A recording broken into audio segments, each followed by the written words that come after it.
Meet the editors. Hello good evening. പ്രതിദിന വാർത്താ വിശകലന പരിപാടി മീറ്റ് ദി എഡിറ്റേഴ്സ് ആരംഭിക്കുന്നു. എല്ലാ പ്രേക്ഷകർക്കും സ്വാഗതം. ഒരിടവേളയ്ക്കു ശേഷം വീണ്ടും എക്സാലോജിക് വിവാദം വാർത്തകളിൽ നിറയുകയാണ്. മുഖ്യമന്ത്രിയുടെ മകൾ വീണ വിജയനെതിരെ ആരോപണവുമായി വീണ്ടും ഷോൺ ജോർജ് രംഗത്തെത്തി. അബുദാബി കൊമേഴ്ഷ്യൽ ബാങ്കിൽ എക്സാലോജിക്കിന് അക്കൗണ്ട് ഉണ്ടെന്നും PwC, SNC ലാവ്ലിൻ കമ്പനികളിൽ നിന്ന് കോടിക്കണക്കിന് രൂപ ലഭിച്ചുവെന്നുമാണ് ഷോൺ ജോർജിന്റെ ആരോപണം. ഇന്ത്യൻ പൗരൻ വിദേശത്ത് അക്കൗണ്ട് തുടങ്ങിയാൽ ആദായ നികുതി റിട്ടേൺ നൽകണം. വീണയുടെ ITRൽ ഇത് കാണിച്ചിട്ടില്ല. അങ്ങനെ നീളുന്നു ഷോണിന്റെ ആരോപണങ്ങൾ. അബുദാബിയിലെ അക്കൗണ്ടിൽ നിന്ന് അമേരിക്കയിലെ വിവിധ അക്കൗണ്ടുകളിലേക്ക് പണം കൈമാറ്റം ചെയ്തെന്നും മുഖ്യമന്ത്രി പിണറായി വിജയന്റെ വിദേശയാത്രകളിൽ സംശയമുണ്ടെന്നു കൂടി പറഞ്ഞു വെക്കുകയാണ് ഷോൺ ജോർജ്. ബാർക്കോഴ വിവാദത്തിൽ സർക്കാരിനെതിരെ പ്രതിപക്ഷം വിമർശനം കടുപ്പിക്കുന്നതിനിടയിലാണ് പുതിയ ആരോപണം കൂടിയിരുന്നിരിക്കുന്നത്.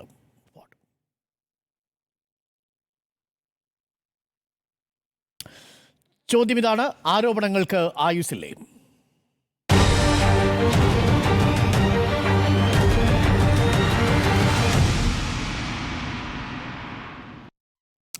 ശ്രീ ആന്റോ ഗസ്റ്റിൻ, ഇന്നിപ്പോൾ ഷോൺ ജോർജിൻ്റെ പത്രസമ്മേളനം ഞാൻ 2 തവണ കേട്ടു. ഞാൻ അതിനു മുമ്പ് ഷോൺ ജോർജുമായിട്ട് ബന്ധപ്പെടുകയും ചെയ്തിരുന്നു. രാവിലെ നമ്മുടെ പ്രഭാത പരിപാടിയിലാണ് ഷോൺ ജോർജിൻ്റെ ഈ വാർത്ത നമ്മൾ റിപ്പോർട്ട് ചെയ്തത്. ആ സമയത്ത് തന്നെ ടെലിഫോൺ ലൈനിൽ ഷോൺ ജോർജ് വന്നു. അതിനുശേഷം സ്വകാര്യമായി ഷോൺ ജോർജിനെ വിളിച്ചു. തുടർച്ചയായി എന്തെങ്കിലും ഒരു തെളിവുകൾ, അക്കൗണ്ടിൻ്റെയോ ഏതെങ്കിലും തരത്തിൽ ഇടപാട് നടന്നതിൻ്റെ രേഖകൾ ഹാജരാക്കാൻ കഴിയുമോ, കയ്യിലുണ്ടോ എന്ന് വരെ ചോദിച്ചു. പക്ഷേ അദ്ദേഹം തെളിച്ചൊന്നും പറയുന്നില്ല. ഇത് ആരോപണങ്ങൾക്ക് ആയുസില്ലാതെ പോയോ? ഞാൻ വിചാരിക്കുന്നത് ആരോപണങ്ങൾക്ക് ആയുസില്ല എന്ന് തന്നെയാണ്. കാരണം ഇപ്പോൾ നാളെ ഈ ഷോൺ ജോർജ് കൊടുത്ത പെറ്റീഷൻ ഹൈക്കോടതിയിൽ വരികയാണ്. അപ്പോൾ ഏതെങ്കിലും കാരണവശാൽ ആ കേസ് ഇങ്ങനെ തള്ളിപ്പോയിട്ടുണ്ടെങ്കിൽ അതിനെ ഒരു തടയിടാൻ വേണ്ടിയിട്ട് ഇന്ന് അതിനൊരു ആരോപണം ഉന്നയിച്ചെങ്കിൽ അപ്പുറം ഇതിന് ഒരു വസ്തുതയില്ല എന്നാണ് ഞാൻ വിശ്വസിക്കുന്നത്. കാരണം ഈ Exalogic consulting media city UAE എന്നാണ് പറയുന്നത്. എക്സാലോജിക് കൺസൾട്ടിങ് എന്നാണ് കമ്പനിയുടെ പേര്. മീഡിയ സിറ്റി എന്ന് പറയുന്നത് എല്ലാവർക്കും അറിയാം, ദുബായിലെ ഒരു പ്രത്യേക സോണാണ്. മീഡിയ സിറ്റിയുടെ സോണാണ്. ആ സോണിൽ ഫ്രീ സോണാണ്. ആ ഫ്രീ സോണിലാണ് ഈ കാണുന്ന കമ്പനി രജിസ്റ്റർ ചെയ്തിരിക്കുന്നത്. അത് ഏത് വർഷമാണ്? 2005 രജിസ്റ്റർ ചെയ്ത കമ്പനിയാണ്. ആ കമ്പനി എന്ന് പറയുന്നത് രണ്ട് ആൾക്കാരാണ്. ഒരു നവീൻ കുമാറും ഒരു സസൂൺ സിദ്ദിഖും, 2 പേര് തുടങ്ങിയ കമ്പനിയാണ്. അവർക്ക് കേരളത്തിൽ ഇന്ത്യയിലൊരു കമ്പനി ഉണ്ട് കേട്ടോ, എക്സാലോജിക്കോ എന്നാണ്. എക്സാലോജിക് എന്നാണ് ഇവരുടെ കമ്പനി. ഇത് Exalogic systems and service private limited എന്ന് പറഞ്ഞാൽ ബാംഗ്ലൂർ ബേസ്ഡ് 2015 തുടങ്ങിയൊരു കമ്പനി ഓൾറെഡി ഈ സസൂൺ സിദ്ദിഖിനും ഓൾറെഡി ഉണ്ട്. അതുകൂടാതെ വേറൊരു കമ്പനിയാണ് ഈ പറഞ്ഞ ദുബായിലുള്ള കമ്പനി എന്ന് പറയുന്നത്. അതിൽ വീണ തൈക്കണ്ടീനെ കൊണ്ട് പെട്ടെന്ന് കെട്ടി. ഒറ്റ പേരിൽ മാത്രമേ ഉള്ളൂ എന്ന് ഞാൻ വിശ്വസിക്കുന്നത്. ആ പേരിലും കൊണ്ട് കെട്ടിയിട്ട് പറയുകയാണ് കോടിക്കണക്കിന് രൂപേൻ്റെ വരുമാനം, കോടിക്കണക്കിന് രൂപ അതിൽ വന്നിരിക്കുന്നു, ട്രാൻസ്ഫർ ചെയ്തിരിക്കുന്നു എന്നൊക്കെ പറയുമ്പോൾ എന്തെങ്കിലും ഒരു രേഖ, ഒരു പിണറായി വിജയൻ്റെ എന്നുള്ളതല്ല, സാധാരണക്കാരൻ ഒരാൾക്കെതിരെ ഒരു ആരോപണം ഉന്നയിക്കുകയാണെങ്കിൽ ഒരു രേഖ പറയണ്ടേ? എനിക്ക് തോന്നുകയാണ്. അപ്പം ഞാൻ നാളെ രാവിലെ പറയുകയാണ് എനിക്ക് പിണറായി വിജയനെക്കുറിച്ച് എനിക്ക് ഇന്ന കാര്യങ്ങൾ തോന്നി എന്ന് പറയുന്നത് നമ്മൾ പത്രസമ്മേളനം നടത്തിയാണ് പറയുകയാണ്. അത് ഏത് ലോജിക്കാണ്? ഒരു ലോജിക്കും ഇല്ല ഈ എക്സാലോജിക്കിൻ്റെ കാര്യത്തിൻ്റെ അകത്ത്, ഒരു ലോജിക്കും. കാരണം ഈ ആദ്യം ചെയ്യേണ്ടത്, ഞാൻ ഇന്ന് ശ്രദ്ധിച്ച ഒരു കാര്യം എന്ന് പറയുന്നത്, ഇന്ന് പ്രസ് മീറ്റ് നടക്കുന്ന സമയത്ത് നമ്മുടെ മാധ്യമപ്രവർത്തകർ തുടരെ ചോദിക്കുന്ന ചോദ്യമുണ്ട്: എന്തെങ്കിലും രേഖയുണ്ടോ, എന്തെങ്കിലും പേപ്പറുണ്ടോ, സ്റ്റേറ്റ്മെൻറ്റോ, അറ്റ്ലീസ്റ്റ് അക്കൗണ്ട് നമ്പറെങ്കിലും പറ. ഇത് ഈ അക്കൗണ്ടിൽ കൂടെയാണല്ലോ, അക്കൗണ്ട് നമ്പർ ഉണ്ട് എന്നാണല്ലോ പറയുന്നത്. പിന്നെ സാധാരണ ദുബായ് കമ്പനികൾക്കെല്ലാം എക്സാലോജിക് LLC അല്ലെങ്കിൽ ഫ്രീ സോൺ CEO എന്നൊക്കെ പറഞ്ഞിട്ട് സാധാരണ കമ്പനി നെയിമിൽ കാണും. ഇതങ്ങനെയൊന്നുമില്ല. അപ്പം ഇതൊന്നും പറയാതെ പറയാണ്, ഒരു കമ്പനീൻ്റെ പേര് പറയുന്നു, ഈ അഡ്രസ്സിലുള്ള കമ്പനിയാണെന്ന് പറയും. ഇതിൽ 2 പേരാണ്, വീണ വിജയനും നമ്മുടെ അവരെ മുൻ ഭർത്താവുമായിട്ടാണ് ഈ പറയുന്നത്. എനിക്ക് തോന്നുന്നത് ഇവരെന്നെ സെപ്പറേറ്റ് ആയിട്ട് തന്നെ എനിക്ക് തോന്നുന്നു ഈ പിണറായി വിജയൻ ഇലക്ഷൻ പുതിയ ഭരണം വരുന്നതിന് മുൻപ് തന്നെ സെപ്പറേറ്റ് ആയെന്നാണ് ഞാൻ വിചാരിക്കുന്നത്. അപ്പോൾ അങ്ങനെയാണെങ്കിൽ ഇപ്പം പിണറായി വിജയൻ്റെ ഭരണത്തിൽ വന്നതിന് ശേഷമായിരിക്കുമല്ലോ ഈ പറയുന്ന ഇഷ്യൂസൊക്കെ നടന്നിട്ടുണ്ടാവുക. അപ്പം ഇവരങ്ങനെ ഒരു ആളുമായിട്ടാണോ ഡീൽ നടത്താൻ പോകുന്നത്? ഒരു ലോജിക്കും ഇല്ല ഈ കാര്യത്തിൻ്റെ അകത്ത്. അവർ 2 പേരെയും അവരാണ് അതിൻ്റെ സിഗ്നേച്ചറി എന്നാണ് പറയുന്നത്. 2018-2019 കാലയളവിലാണ് ഇത് ട്രാൻസാക്ഷൻ ഇടപാട് നടത്തിയിരിക്കുന്നത്. 20 പൂട്ടി എന്ന് പറയുന്നു. അപ്പോൾ 2018-2019 2020 കാലയളവെല്ലാം ഇവർ തമ്മിൽ ഒരു ബന്ധമില്ല. കാരണം അവർ എക്സ് ഹസ്ബൻഡാണ്. അവർ തമ്മിലാണ് ഈ ഇടപാട് നടന്നു എന്ന് പറയുന്നത്. അപ്പം അത് മാത്രമല്ല, ഇവർ നമ്മുടെ ഷോൺ ജോർജ് പറയുന്നതിൻ്റെ വേറൊരു കാര്യം എന്ന് പറയുന്നത് അബുദാബി കൊമേഴ്ഷ്യൽ ബാങ്ക് എന്ന് പറയുന്നത്. ഞാൻ ഉദ്ദേശിക്കുന്നത് എങ്ങനെയാണെന്ന് പറഞ്ഞാൽ, ഈ വിവേക് വിജയൻ, പിണറായി വിജയൻ്റെ മകൻ വർക്ക് ചെയ്യുന്ന സ്ഥലം അബുദാബി കൊമേഴ്ഷ്യൽ ബാങ്കാണ്. അപ്പോൾ ഇനി നാളെ രാവിലെ പറയാൻ പോകുന്നത് എന്തായിരിക്കും എന്നറിയോ? അവരെ ഇൻഫ്ലുവൻസ് നടത്തി രേഖകളെല്ലാം ഡിലീറ്റ് ചെയ്തിട്ടുണ്ടാവാം, അല്ലെങ്കിൽ അങ്ങനെ ഒരു എങ്ങനെയെങ്കിലും കൊണ്ടുപോയിട്ട് അതിൽ കൊണ്ട് കെട്ടുക എന്നുള്ള അർത്ഥം മാത്രമേ ഈ ഒരു ആരോപണം കൊണ്ട് ഉദ്ദേശിക്കുന്നുള്ളൂ. ഒരു ആധികാരികതയും ഇല്ലാതെ ഒരു സ്റ്റേറ്റ്മെൻ്റ് ഉണ്ടോ? ഇപ്പോൾ ദുബായിൽ നമ്മൾ നോർമൽ ഒരു കാര്യം പറയാം. ദുബായിൽ ഒരു അക്കൗണ്ട് ഓപ്പൺ ചെയ്യണമെങ്കിൽ എന്തൊക്കെ വേണം? ആദ്യമേ നമുക്ക് അവിടെ കമ്പനി വേണം, നമ്മുടെ പേരിൽ ഒരു വിസ വേണം, നമ്മുടെ ഒരു റെസിഡൻഷ്യൽ അഡ്രസ്സ് വേണം, അതുകൂടാതെ അവിടുത്തെ എമിറേറ്റ്സ് ഐ ഡി വേണം. ഇങ്ങനെയുള്ള സാധനങ്ങളൊക്കെ കൊടുത്താലാണ് ഇത് പറഞ്ഞത്. ഈ വീണ തൈക്കണ്ടിയിലാണെങ്കിലും ഈ സുമേഷം അല്ലേ, സുനീഷം, അവർക്കും ഈ പറയുന്ന കമ്പനികളെല്ലാം തുടങ്ങണമെങ്കിൽ എന്നാ ഒരു പണി, വീണ തൈക്കണ്ടീൻ്റെ ഒരു വിസയുടെ കോപ്പിയോ, അല്ലെങ്കിൽ ഒരു എമിറേറ്റ്സ് ഐ ഡിയുടെ കോപ്പിയോ, അല്ലെങ്കിൽ ഏത് കമ്പനീൻ്റെ രജിസ്ട്രേഷൻ്റെ കോപ്പിയോ. നമ്മൾ ദുബായിലല്ല, ലോകത്തിൽ ഇപ്പോൾ എവിടെ കമ്പനി രജിസ്റ്റർ ചെയ്താലും നമ്മുടെ ഇപ്പോൾ എനിക്ക് ദുബായിലൊരു കമ്പനി ഉണ്ടെന്ന് പറയുക. ഇപ്പം നമ്മുടെ ഇൻഡോ ഏഷ്യൻ ന്യൂസ് ചാനൽ കമ്പനിയുണ്ട്. Indo Asian news channel free zone LLC എന്ന് പറഞ്ഞ് ടൈപ്പ് ചെയ്താൽ അതിൻ്റെ ഡയറക്ടർ ആരാന്ന് നമുക്കറിയാൻ പറ്റും, ആ കമ്പനി ആരുടെ പേരിലാണെന്ന് അറിയാൻ പറ്റും. അതുകൊണ്ടാണ് പറഞ്ഞത് ഈ എക്സാലോജിക് കൺസൾട്ടിംഗ് മീഡിയ സിറ്റി എന്ന് പറയുന്ന കമ്പനീൻ്റെ ഓണേഴ്സ് എന്ന് പറയുന്നത് ഈ നവീൻ കുമാറും സസൂൺ സിദ്ദിഖുമാണ്. അത് ഡീറ്റെയിൽ ആയിട്ട്. അപ്പം ആരാണ് പറയുന്നത്? Exalogic solution consulting private limited അല്ല കൺസൾട്ടിംഗ് മീഡിയ സിറ്റി UAE എന്ന് പറയുന്ന കമ്പനിയുടെ ഓണേഴ്സ് ഇവർ രണ്ടുമാണെന്ന് അതിന് ഓൾറെഡി സിസ്റ്റത്തിലുണ്ട്. ആ സിസ്റ്റത്തിൽ എവിടെ ആരെ കാണണം? ആ സിസ്റ്റത്തിൽ പറയുന്ന വീണ തൈക്കണ്ടിയിലെയോ അല്ലെങ്കിൽ ഈ പറയുന്ന സുനീഷ് എമ്മിനെയോ കാണാൻ പറ്റണം. അങ്ങനെ ഒരു സംവിധാനം അതിനകത്തില്ല. പിന്നെ അപ്പോൾ കാണുന്നവരെല്ലാവരും പൊട്ടന്മാരും വിവരമില്ലാത്ത ആൾക്കാരുമാണ്. എന്നിട്ട് പത്രക്കാരോട് പറയാണ് എനിക്കിപ്പോൾ ഇത്രേ പറയാൻ പറ്റുള്ളൂ. എന്നിട്ട് ഹൈക്കോടതിയിൽ എന്താണ്, എനിക്ക് അരുൺ സാറിനോട് ഒരു പരാതിയുണ്ട്, എനിക്ക് അരുൺ സാറിനെതിരെ ഒരു പരാതിയുണ്ട്, ഞാൻ അരുൺ സാറിനെതിരെ ഒരു പരാതി കൊടുക്കുന്നു. പരാതി കൊടുക്കുന്നതിന് ശേഷം അതിൻ്റെ കോപ്പി ഹൈക്കോടതി കൊണ്ട് കൊടുക്കുകയാണ്. ഹൈക്കോടതി കൊടുക്കുന്ന തെളിവ് എന്താണ്? ഇന്ന കമ്പനിയാണ്, ഇന്ന കമ്പനിയിൽ ഇന്നയാൾ പാർട്ണറാണ്, അല്ലെങ്കിൽ ഇത്രയധികം കോടിക്കണക്കിന് ട്രാൻസാക്ഷൻ ഇന്ത്യക്ക് പുറത്ത് വരുന്നത് IT ആക്ട് പ്രകാരം ഇത് തെറ്റാണ് എന്നാണ് പറയുന്നത്. അതിന് പകരം എന്താ ചെയ്തിരിക്കുന്നത്? പരാതിയുടെ കോപ്പി കൊടുത്ത്. അപ്പോൾ എന്താണ്? ഹൈക്കോടതിയെ തെറ്റിദ്ധരിപ്പിക്കുക, അല്ലെങ്കിൽ നാളത്തെ കേസ് ഒരു 2 മാസമെങ്കിലും അല്ലെങ്കിൽ 3 മാസത്തെങ്കിലും മുന്നോട്ട് കൊണ്ടുപോകുക എന്നൊക്കെയുള്ള ഉദ്ദേശങ്ങളാണ്. ഞാൻ ഉദ്ദേശിക്കുന്നത് ഏതെങ്കിലും കാരണവശാൽ ഹൈക്കോടതിയിൽ നിന്ന് ഒരു തിരിച്ചടി ഉണ്ടായാൽ അത് ഷോണിൻ്റെ ഭാവിയെ വളരെയധികം ബാധിക്കുമെന്ന് ബോധ്യമുള്ള ഷോണ് ഇന്നൊരു ആരോപണം ഉന്നയിച്ചതേക്ക് അപ്പുറം മൊത്തത്തിൽ പറഞ്ഞ ഒരു കാര്യത്തിനും ഒരു ലോജിക്കുമില്ല. ഈ എക്സാലോജിക്കിനെ കുറിച്ച് പറഞ്ഞത് ഒരു ലോജിക്കും ഇല്ലാത്ത കാര്യം തന്നെയാണ്. രണ്ടാമത്തെ കാര്യം എന്താണെന്നറിയോ? ബാംഗ്ലൂർ ബേസ്ഡ് കമ്പനി എന്ന് പറയും. Bangalore based Exalogic solution private limited ആണ് ബാംഗ്ലൂർ ബേസ്ഡ് വീണ വിജയൻ്റെ കമ്പനി, അല്ലാതെ എക്സാലോജിക് കൺസൾട്ടിംഗ് അല്ല. ഈ എക്സാലോജിക് കൺസൾട്ടിങ്ങിൻ്റെ കമ്പനിക്കും ഞാൻ നേരത്തെ പറഞ്ഞ പോലെ ബാംഗ്ലൂരിൽ കമ്പനി ഉണ്ട്. പക്ഷേ Exalogic systems and services private limited ആണ്, അതും ഒരു ഓണേഴ്സുള്ള ആൾക്കാരാണ്. പക്ഷേ ഇതൊന്നും നോക്കാതെയാണോ, അല്ലെങ്കിൽ ആരോപണം ഉന്നയിക്കുമ്പോൾ ഏതെങ്കിലും ഒരു ഇന്ന് ഞാൻ ഈ പറഞ്ഞ കാര്യങ്ങളെല്ലാം ഞാനിപ്പോൾ മനോരമയിൽ ഷോൺ ജോർജിൻ്റെ ചർച്ച കണ്ടിട്ട് വരികയാണ്.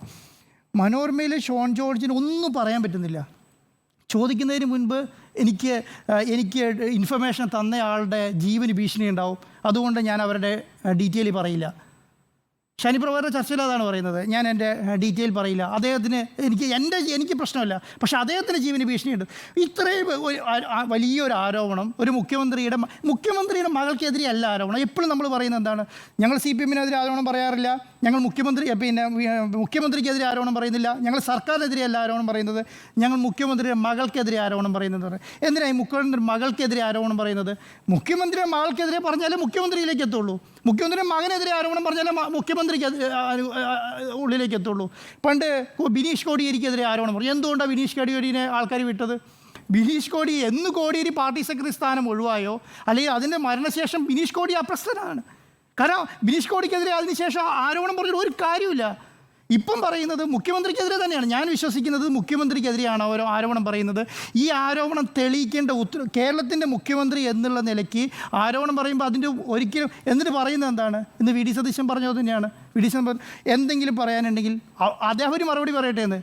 ഒരു ഔചിത്യമില്ലാത്ത സത്യസന്ധതയുടെ ഒരു തെളിവും ഇല്ലാത്ത ഒരു ആരോപണം ആരെങ്കിലും പറയുന്ന സമയത്ത് അതിന് മറുപടി ഞാനല്ല, ഇത് ചില ആൾക്കാർ വന്ന് പറയില്ലോ കള്ളം ഞാനല്ല എന്ന് വന്ന് പറയുന്നത് പോലെ പറയണം എന്നാണ് പറയുന്നത്. എവിടുത്തെ ലോജിക്കാത്? എങ്ങനെയാണ് അത് കൈകാര്യം ചെയ്തത്? ഒരു കാരണവശാലും ഇത് നിൽക്കുന്ന ഇതല്ല, ആയുസുള്ള ആരോപണേ അല്ല. ചർച്ചയിലേക്ക് എത്താം, ഇടവേളയ്ക്ക് ശേഷം. Welcome back. Meet the editors തുടരുന്നു. ആരോപണത്തിന് ആയുസില്ലേ എന്നാണ് ചോദ്യം. നികേഷ് കുമാർ, നോക്കൂ ഡോക്ടർ അരുൺ, അതായത് ഈ വിഷയത്തിൽ നമ്മളധികം അധ്വാനിക്കേണ്ട വിഷയമൊന്നുമില്ല യഥാർത്ഥത്തിൽ. എനിക്ക് തോന്നുന്നത് ഈ ഷോൺ ജോർജിൻ്റെ വാർത്താ സമ്മേളനം കഴിയുമ്പോൾ തന്നെ നമുക്ക് അതിൻ്റെ ലോജിക്കിലേക്ക് കടക്കാവുന്നതാണ്. ഇപ്പോൾ ഷോൺ ജോർജ് പറയുന്നത് എക്സാലോജിക് കൺസൾട്ടൻസി എന്ന സ്ഥാപനത്തെക്കുറിച്ചാണ്. കൺസൾട്ടിംഗ് എന്ന സ്ഥാപനത്തെക്കുറിച്ചാണ്. എക്സാലോജിക് കൺസൾട്ടിംഗ് എന്ന് പറയുന്ന ഒരു കമ്പനിയെക്കുറിച്ചാണ്. എക്സാലോജിക് കൺസൾട്ടിംഗ് എന്ന് പറയുന്ന ഒരു കമ്പനിയുടെ വെബ്സൈറ്റാണ് നമ്മുടെ മുന്നിലുള്ളത്. അത് നമുക്ക് എക്സാലോജിക് കൺസൾട്ടിംഗ് എന്ന് പറയുന്ന കമ്പനിയുടെ ഗൂഗിളിൽ അടിച്ചു നോക്കിയാൽ കിട്ടുന്ന കാര്യങ്ങളാണ്. അതിനകത്തുള്ള മുതലാളിമാരുടെ കാര്യമാണ് നേരത്തെ ശ്രീ ആൻറ്റോ അഗസ്റ്റിൻ ചൂണ്ടിക്കാണിച്ചത്. നവീൻ കുമാർ, സസൂൺ സാദിഖ് എന്ന് പറയുന്ന രണ്ടുപേരും. നമുക്ക് ഇതിനകത്തുള്ള ഞാൻ ദുബായ് മീഡിയ സിറ്റിയിൽ ഒരു കമ്പനി നടത്തിയിട്ടുള്ള ആളാണ്. ഇവിടെ കേരളത്തിൽ എൻ്റെ കമ്പനിയുടെ പേര് Indo Asian news channel private limited എന്നാണ്. ദുബായ് മീഡിയ സിറ്റിയിൽ അതിൻ്റെ സബ്സിഡറി സ്ഥാപനമായിട്ട് Indo Asian news channel LLC എന്നുള്ളതാണ് ആ സ്ഥാപനത്തിൽ. അപ്പോൾ ഇവിടെ Indo Asian news channel private limited, അവിടെയും Indo Asian news channel private limited. അപ്പോൾ വേണമെങ്കിൽ നമുക്കൊരു വാദം ഉന്നയിക്കാം, ഇവിടെ India Asian news channel private limited അതായത് വേറൊരു കമ്പനിയായിട്ട് നിങ്ങൾക്ക് അവിടെ രജിസ്റ്റർ ചെയ്തുകൂടെ? ചെയ്യാം. പക്ഷേ ഷോൺ ജോർജ് ആ കമ്പനിയുടെ പേര് പറഞ്ഞിരിക്കുന്നത് എക്സാലോജിക് കൺസൾട്ടിംഗ് എന്ന് പറയുന്നൊരു കമ്പനിയുടെ കാര്യമാണ്. നോക്കൂ, ദുബായ് മീഡിയ സിറ്റി എന്ന് പറയുന്നത് അവിടെ UAE സർക്കാർ നടത്തുന്ന ഒരു കമ്പനിയാണ്. അതൊരു വ്യക്തിയുടെ കമ്പനിയല്ല. അപ്പോൾ UAE സർക്കാർ നടത്തുന്ന ഒരു കമ്പനിയിൽ ഇനിയിപ്പോൾ പറയാൻ വേണമെങ്കിൽ ഈ കമ്പനിയല്ല ഞാൻ ഉദ്ദേശിച്ചത്, വേറൊരു എക്സാലോജിക് കൺസൾട്ടിംഗ് എന്ന് പറയുന്ന കമ്പനിയുണ്ട് എന്ന് പറയാം എന്ന് വിചാരിച്ചോളൂ.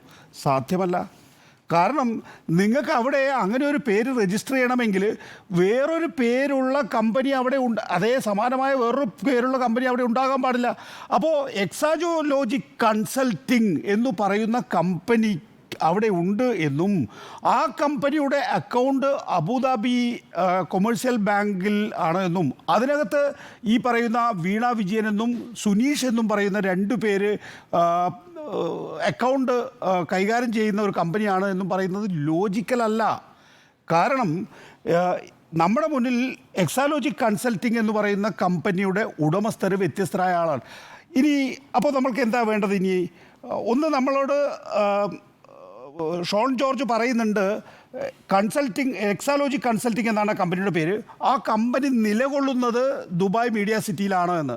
അപ്പോൾ ആ ദുബായ് മീഡിയ സിറ്റിയിലുള്ള എക്സാലോജിക് കൺസൾട്ടിംഗ് എന്ന് പറയുന്ന കമ്പനി എന്തായാലും വീണ വിജയൻ്റെയോ അല്ലെങ്കിൽ പിന്നെ വേറൊരു ആക്ഷേപം ഉന്നയിക്കുന്നത് ഇതാണ്, ഈ വീണ വിജയൻ ചെക്ക് കൈകാര്യം ചെയ്യുന്ന ഒരു ബാങ്ക് അക്കൗണ്ട് അവിടെ ഉണ്ട് എന്നുള്ളതാണ്. അതെന്തായാലും ഈ കമ്പനിയുടേതല്ല. അപ്പോൾ അവിടെ പരസ്പര വിരുദ്ധമായിട്ടുള്ള കാര്യങ്ങളാണ് യഥാർത്ഥത്തിൽ ആര് പറയുന്നത്, നമ്മുടെ ഷോൺ ജോർജ് പറയുന്നത്. നോക്കൂ, ഇത് എങ്ങനെയാണ് മാധ്യമങ്ങൾ റിപ്പോർട്ട് ചെയ്തിരിക്കുന്നത് നോക്കാം. ഇന്ന് മലയാള മനോരമയുടെ വാർത്തയിൽ ഇങ്ങനെ പറയുന്നത്, CMRL എക്സാലോജിക് ഇടപാടുമായി ബന്ധപ്പെട്ട അന്വേഷണത്തിനിടെയാണ് SFIOക്ക് അബുദാബിയിലെ ബാങ്ക് അക്കൗണ്ടിനെ പറ്റി വിവരങ്ങൾ ലഭിക്കുന്നത്. വിവരം താനേ ലഭിച്ചതല്ല, താൻ കൊടുത്തതാണെന്നുള്ളതാണല്ലോ ഇന്ന് രാവിലെ ഷോൺ ജോർജ് പറയുന്നത്. അപ്പോൾ ഇല്ലാത്തൊരു കാര്യത്തെപ്പറ്റി ഷോൺ ജോർജ് പരാതി നൽകുന്നു. ആ പരാതി 5Ws ഇല്ലാതെ മനോരമ റിപ്പോർട്ട് ചെയ്യുകയാണ് ചെയ്യുന്നത്. മനോരമ റിപ്പോർട്ട് ചെയ്തതിന് പിന്നാലെ പരാതി കൊടുത്ത ഷോൺ ജോർജ് വാർത്താ സമ്മേളനം വിളിക്കുന്നു, അല്ലെങ്കിൽ ആ വാർത്തയുടെ പിന്നാലെ ഓടുന്നു. നമ്മൾ ഏതോ ഒരു സിനിമയിൽ സലിം കുമാർ ഈ ബിരിയാണിയുടെ കാര്യത്തിൽ ഒരു തമാശയില്ലേ, അതായത് കുറേ ഭ്രാന്തന്മാർ മുന്നിൽ ഓടുന്നു.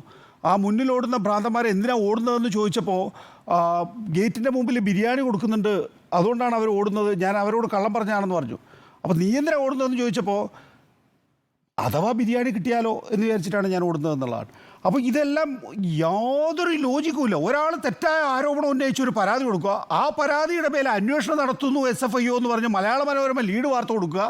അത് കഴിഞ്ഞതിന് ശേഷം മനോരമയുടെ ലീഡ് വാർത്തയിന്മേൽ ഷോൺ ജോർജ് തന്നെ അത് സാധൂകരിക്കപ്പെട്ടു എന്നുള്ള നിലയിൽ വാർത്താ സമ്മേളനം നടത്തുക എന്നൊക്കെ പറയുന്ന രീതിയിൽ ഒരുപക്ഷെ എല്ലാവരെയും സമൂഹത്തെ ആകെ കബളിപ്പിക്കുന്ന രീതിയിലാണ് ഈ കാര്യം മുന്നോട്ട് പോയിക്കൊണ്ടിരിക്കുന്നത്. ഇതെങ്ങനെയാണ് സാധ്യമാവുക? നോക്കൂ, നമ്മൾ ഇത് രാവിലെ തത്സമയം കാണിക്കല്ലേ, അങ്ങനെ ഒരാൾ വളരെ ലോജിക്കലല്ലാത്ത യാതൊരു വസ്തുതയില്ലാത്ത ഒരു കാര്യം വിളിച്ചു പറയുമ്പോൾ നമ്മുടെ സമയമല്ലേ നഷ്ടപ്പെടുത്തുന്നത്? അങ്ങനെ അത് അനുവദിക്കാമോ? അപ്പോൾ നമുക്ക് സ്വാഭാവികമായിട്ടുള്ള ചോദ്യമുണ്ട്, എന്തുകൊണ്ട് പിണറായി വിജയൻ ഇക്കാര്യത്തിൽ അല്ലെങ്കിൽ വീണ വിജയൻ ഇക്കാര്യത്തിൽ നിയമ നടപടികളുമായി പോകുന്നില്ല? ഞാൻ പറയുന്നത് നിയമ നടപടികളുമായി പോകണം എന്നാണ്. കാരണം ഇക്കാര്യത്തിലൊക്കെ ഈ തരത്തിൽ മാധ്യമപ്രവർത്തകർ ഒരു ബിൽഡപ്പ് കൊടുത്താൽ മാധ്യമങ്ങൾ എപ്പോഴും അത് റിപ്പോർട്ട് ചെയ്യും. പ്രത്യേകിച്ച് ടെലിവിഷൻ ചാനലുകളുടെ ഒരു പ്രശ്നമാണത്. ബിൽഡപ്പ് കിട്ടുന്ന ഒരു വാർത്ത നമുക്ക് തത്സമയം കാണിക്കേണ്ടി വരും. ആ തത്സമയം കാണിക്കുന്നത് നമ്മളെ തന്നെ കബളിപ്പിക്കുന്ന രീതിയിലായാൽ എന്താ ചെയ്യുക? അപ്പോൾ അതിനകത്ത് നിയമപരമായിട്ടുള്ള നടപടികൾ വേണം എന്നാണ് എൻ്റെ അഭിപ്രായം. അങ്ങനെ നിയമപരമായ നടപടികളുമായി പോകുന്നില്ല എങ്കിൽ മാധ്യമങ്ങൾ തന്നെ അനുഭവിക്കേണ്ടി വരും. കാരണം നാളെ ഇത്തരം വാർത്തകളിലാണ് നമ്മൾ പ്രക്ഷേപണം ചെയ്യുന്നതെന്ന് പ്രേക്ഷകർ ധരിക്കുകയും പ്രേക്ഷകർക്ക് വിശ്വാസക്കുറവ് മാധ്യമങ്ങളോട് ഉണ്ടാവുകയും ചെയ്യുന്നൊരു കാലം ഉണ്ടാവും. നോക്കൂ, ഇവിടെ രണ്ടാമത്തേത്, കിഫ്ബി മസാല ബോണ്ടുമായി ബന്ധപ്പെട്ട നിലവിൽ ഹൈക്കോടതിയിലുള്ള കേസിൽ ED നിലപാട് കർക്കശമാക്കുന്നതിന് പിന്നിലും ഈ ബാങ്ക് അക്കൗണ്ടിന് പങ്കുണ്ട് എന്നാണ് സൂചന എന്നാണ് മലയാള മനോരമ റിപ്പോർട്ട് ചെയ്യുന്നത്. എന്ത് സൂചനയാണ്? ഈ പറയുന്ന പരാതിയിൽ അത് ഉന്നയിച്ചിരിക്കുകയാണ്. ഇന്നത്തെ വാർത്താ സമ്മേളനത്തിൽ ഷോൺ ജോർജ് തന്നെ പറയുകയാണ്, കിഫ്ബിയിൽ 6% പലിശയ്ക്ക് ഏത് വിദേശ ബാങ്കുകളിൽ നിന്നും പണം കിട്ടും എന്നിരിക്കെ 9.15% ഈ പറയുന്ന നമ്മൾ ആരുടെ കയ്യിൽ നിന്ന് SNC ലാവലിൽ നിന്ന് കടം വാങ്ങിയതിൻ്റെ മാർജിൻ യഥാർത്ഥത്തിൽ ആർക്കാണ് കിട്ടിയിരിക്കുന്നത് എന്ന് ഇതിലൂടെ വ്യക്തമാകുന്നു. അപ്പോൾ അങ്ങനെ കാര്യം പറയുകയും അതൊരു സൂചനയായിട്ട് അതിൻ്റെ മുകളിൽ അന്വേഷണം നടക്കുന്നതായിട്ട് മലയാള മനോരമ റിപ്പോർട്ട് ചെയ്യുകയും ചെയ്യുകയാണെന്നുള്ളതാണ്. ഒരു BJPയുടെ നേതാവ് പരാതി കൊടുക്കുക, അത് കഴിഞ്ഞതിന് ശേഷം ഒരു UDFൻ്റെ പത്രം അത് റിപ്പോർട്ട് ചെയ്യുക, അത് കഴിഞ്ഞതിന് ശേഷം BJPയുടെ നേതാവ് തന്നെ വാർത്താസമ്മേളനം നടത്തി അത് ആധികാരികമായി സ്ഥാപിക്കാൻ ശ്രമിക്കുക എന്നുള്ള ഒരു യുക്തിയുമില്ലാത്ത ഒരു സങ്കരവർഗ ആരോപണമാണ് യഥാർത്ഥത്തിൽ ഉണ്ടായിരിക്കുന്നത്. അതുകൊണ്ട് ചോദ്യത്തിന് ആരോപണങ്ങൾക്ക് ആയുസ്സില്ലേ എന്ന് മാത്രമല്ല, ഇങ്ങനെ ഒരു വിവാദത്തിന് തന്നെ സ്കോപ്പുമില്ല. നമ്മുടെ സമയം വെറുതെ കളയുകയാണ്. ഷോൺ ജോർജിൻ്റേത് ഉണ്ടയില്ല വെടിയായിരുന്നു എന്നാണ് ഞാൻ ചർച്ചയിൽ ചോദിച്ചത്. ഉണ്ടയില്ല വെടിയായിരുന്നു എന്നല്ല ചോദിക്കേണ്ടിയിരുന്നത്, അത് ഉണ്ടയുമില്ല വെടിയുമില്ല പുകയും ഇല്ലാത്ത ഒരവസ്ഥയെ മാറിയിട്ടുണ്ട് എന്നുള്ളതാണ്.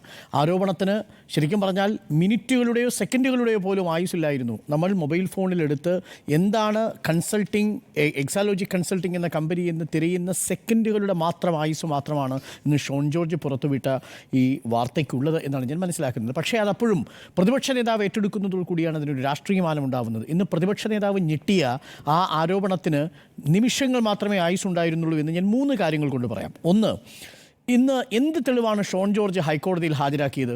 ഷോൺ ജോർജ് ഹൈക്കോടതിയിൽ ഹാജരാക്കിയിരിക്കുന്നത് താൻ എക്സാലോജിക്കുമായി ബന്ധപ്പെട്ടുകൊണ്ട് കമ്പനി മന്ത്രാലയത്തിന് നൽകിയ പരാതിയുടെ കോപ്പിയാണ് ആധികാരികമായ രേഖയായി കണക്കാക്കിയിരിക്കുന്നത്. അതല്ലാതെ ഈ പറയുന്ന അബുദാബി കൊമേഴ്സ്യൽ ബാങ്കിൽ നിന്ന് വീണ വിജയൻ്റെയും സുനീഷിൻ്റെയും പേരിലുള്ള അക്കൗണ്ടിൻ്റെ ഏതെങ്കിലും ഒരു പേരോ ഏതെങ്കിലും ഒരു അക്കൗണ്ട് നമ്പരോ ആ അക്കൗണ്ടുമായി ബന്ധപ്പെട്ടുകൊണ്ടുള്ള ഏതെങ്കിലും ഒരു ട്രാൻസാക്ഷൻ രേഖയോ ഇന്ന് ഹൈക്കോടതിയിൽ ഹാജരാക്കിയിട്ടില്ല. നമ്പർ 1. നമ്പർ 2, ഇന്ന് അഡീഷണൽ ഇൻഫർമേഷൻ ആയിട്ടാണ് ഇന്ന് എക്സാലോജിക്കിനെതിരായിട്ടുള്ള പരാതിയിൽ ഒരു ഉപഹർജിയുമായി എത്തുന്നത് ഷോൺ ജോർജ്. ആ അഡീഷണൽ ഇൻഫർമേഷൻ്റെ 6 പേജുള്ള അഡീഷണൽ ഇൻഫർമേഷൻ്റെ പരാതി, അഡീഷണൽ ഇൻഫർമേഷൻ എൻ്റെ കയ്യിലുണ്ട്. അതിൽ ഒരു ഭാഗത്ത് പറയുന്നത് ഇങ്ങനെയാണ്: additional information, I got A reliable information from a reliable person working abroad that huge trail of money emanating from the transactions covered by the subject matter investigation were parked by the culprits in an account maintained with Abu Dhabi Commercial Bank UAE in the name of Exalogic Consulting Media City UAE. എനിക്കൊരു reliable ആയിട്ടുള്ള ആളിൽ നിന്ന് reliable ആയിട്ടുള്ളൊരു വിവരം കിട്ടിയതിൻ്റെ അടിസ്ഥാനത്തിലാണ് ഞാൻ ഈ additional ഇൻഫർമേഷനുമായിട്ട് വരുന്നത്.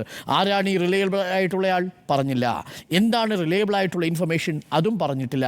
അത് റിലയബിൾ അല്ല എന്ന് സ്വയം സാക്ഷ്യപ്പെടുത്തുക കൂടി ചെയ്യുന്നുണ്ട് ഷോൺ ജോർജ്. തൻ്റെ അഡീഷണൽ ഇൻഫർമേഷൻ്റെ 5ാമത്തെ പാരയിൽ പറയുന്നു, I respectfully submit that I don't have first hand information regarding the above stated matters. ഇത് ഞാൻ ഷോൺ ജോർജ് കേൾക്കാൻ വേണ്ടി പറയുന്നതല്ല, നമ്മുടെ പ്രതിപക്ഷ നേതാവ് കേൾക്കാൻ വേണ്ടി പറയുന്നത്. ഇന്ന് പ്രതിപക്ഷ നേതാവ് ഞെട്ടിത്തെരിച്ച ഷോൺ ജോർജിൻ്റെ പരാതിയിൽ ഷോൺ ജോർജ് തന്നെ പറയുന്നത്, I respectfully submit that I don't have first hand information regarding the above stated matters. ഞാൻ ഈ പറഞ്ഞ കാരണങ്ങൾക്കൊന്നും തന്നെ ഫസ്റ്റ് ഹാൻഡ് ഇൻഫർമേഷൻ എൻ്റെ കയ്യിലില്ല എന്നാണ് ഷോൺ ജോർജ് പറയുന്നതും അത് കേട്ട് പ്രതിപക്ഷ നേതാവ് ഞെട്ടിത്തെരിക്കുന്നതും. ഇതാണ് കേരളത്തിൽ സംഭവിച്ചുകൊണ്ടിരിക്കുന്നത്.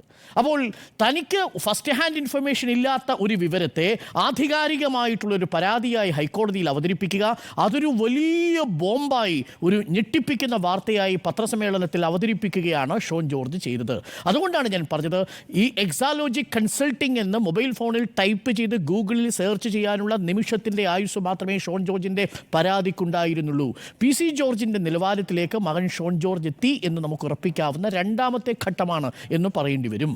തീർച്ചയായും അച്ഛൻ്റെ മകൻ തന്നെയാണ് ഷോൺ ജോർജ് എന്ന കാര്യത്തിൽ ഒരിക്കൽ കൂടി തെളിയിച്ചിരിക്കുന്നു ഈ ആരോപണത്തിലൂടെ. ഒരു പ്രധാനപ്പെട്ട കാര്യം കൂടിയുണ്ട്.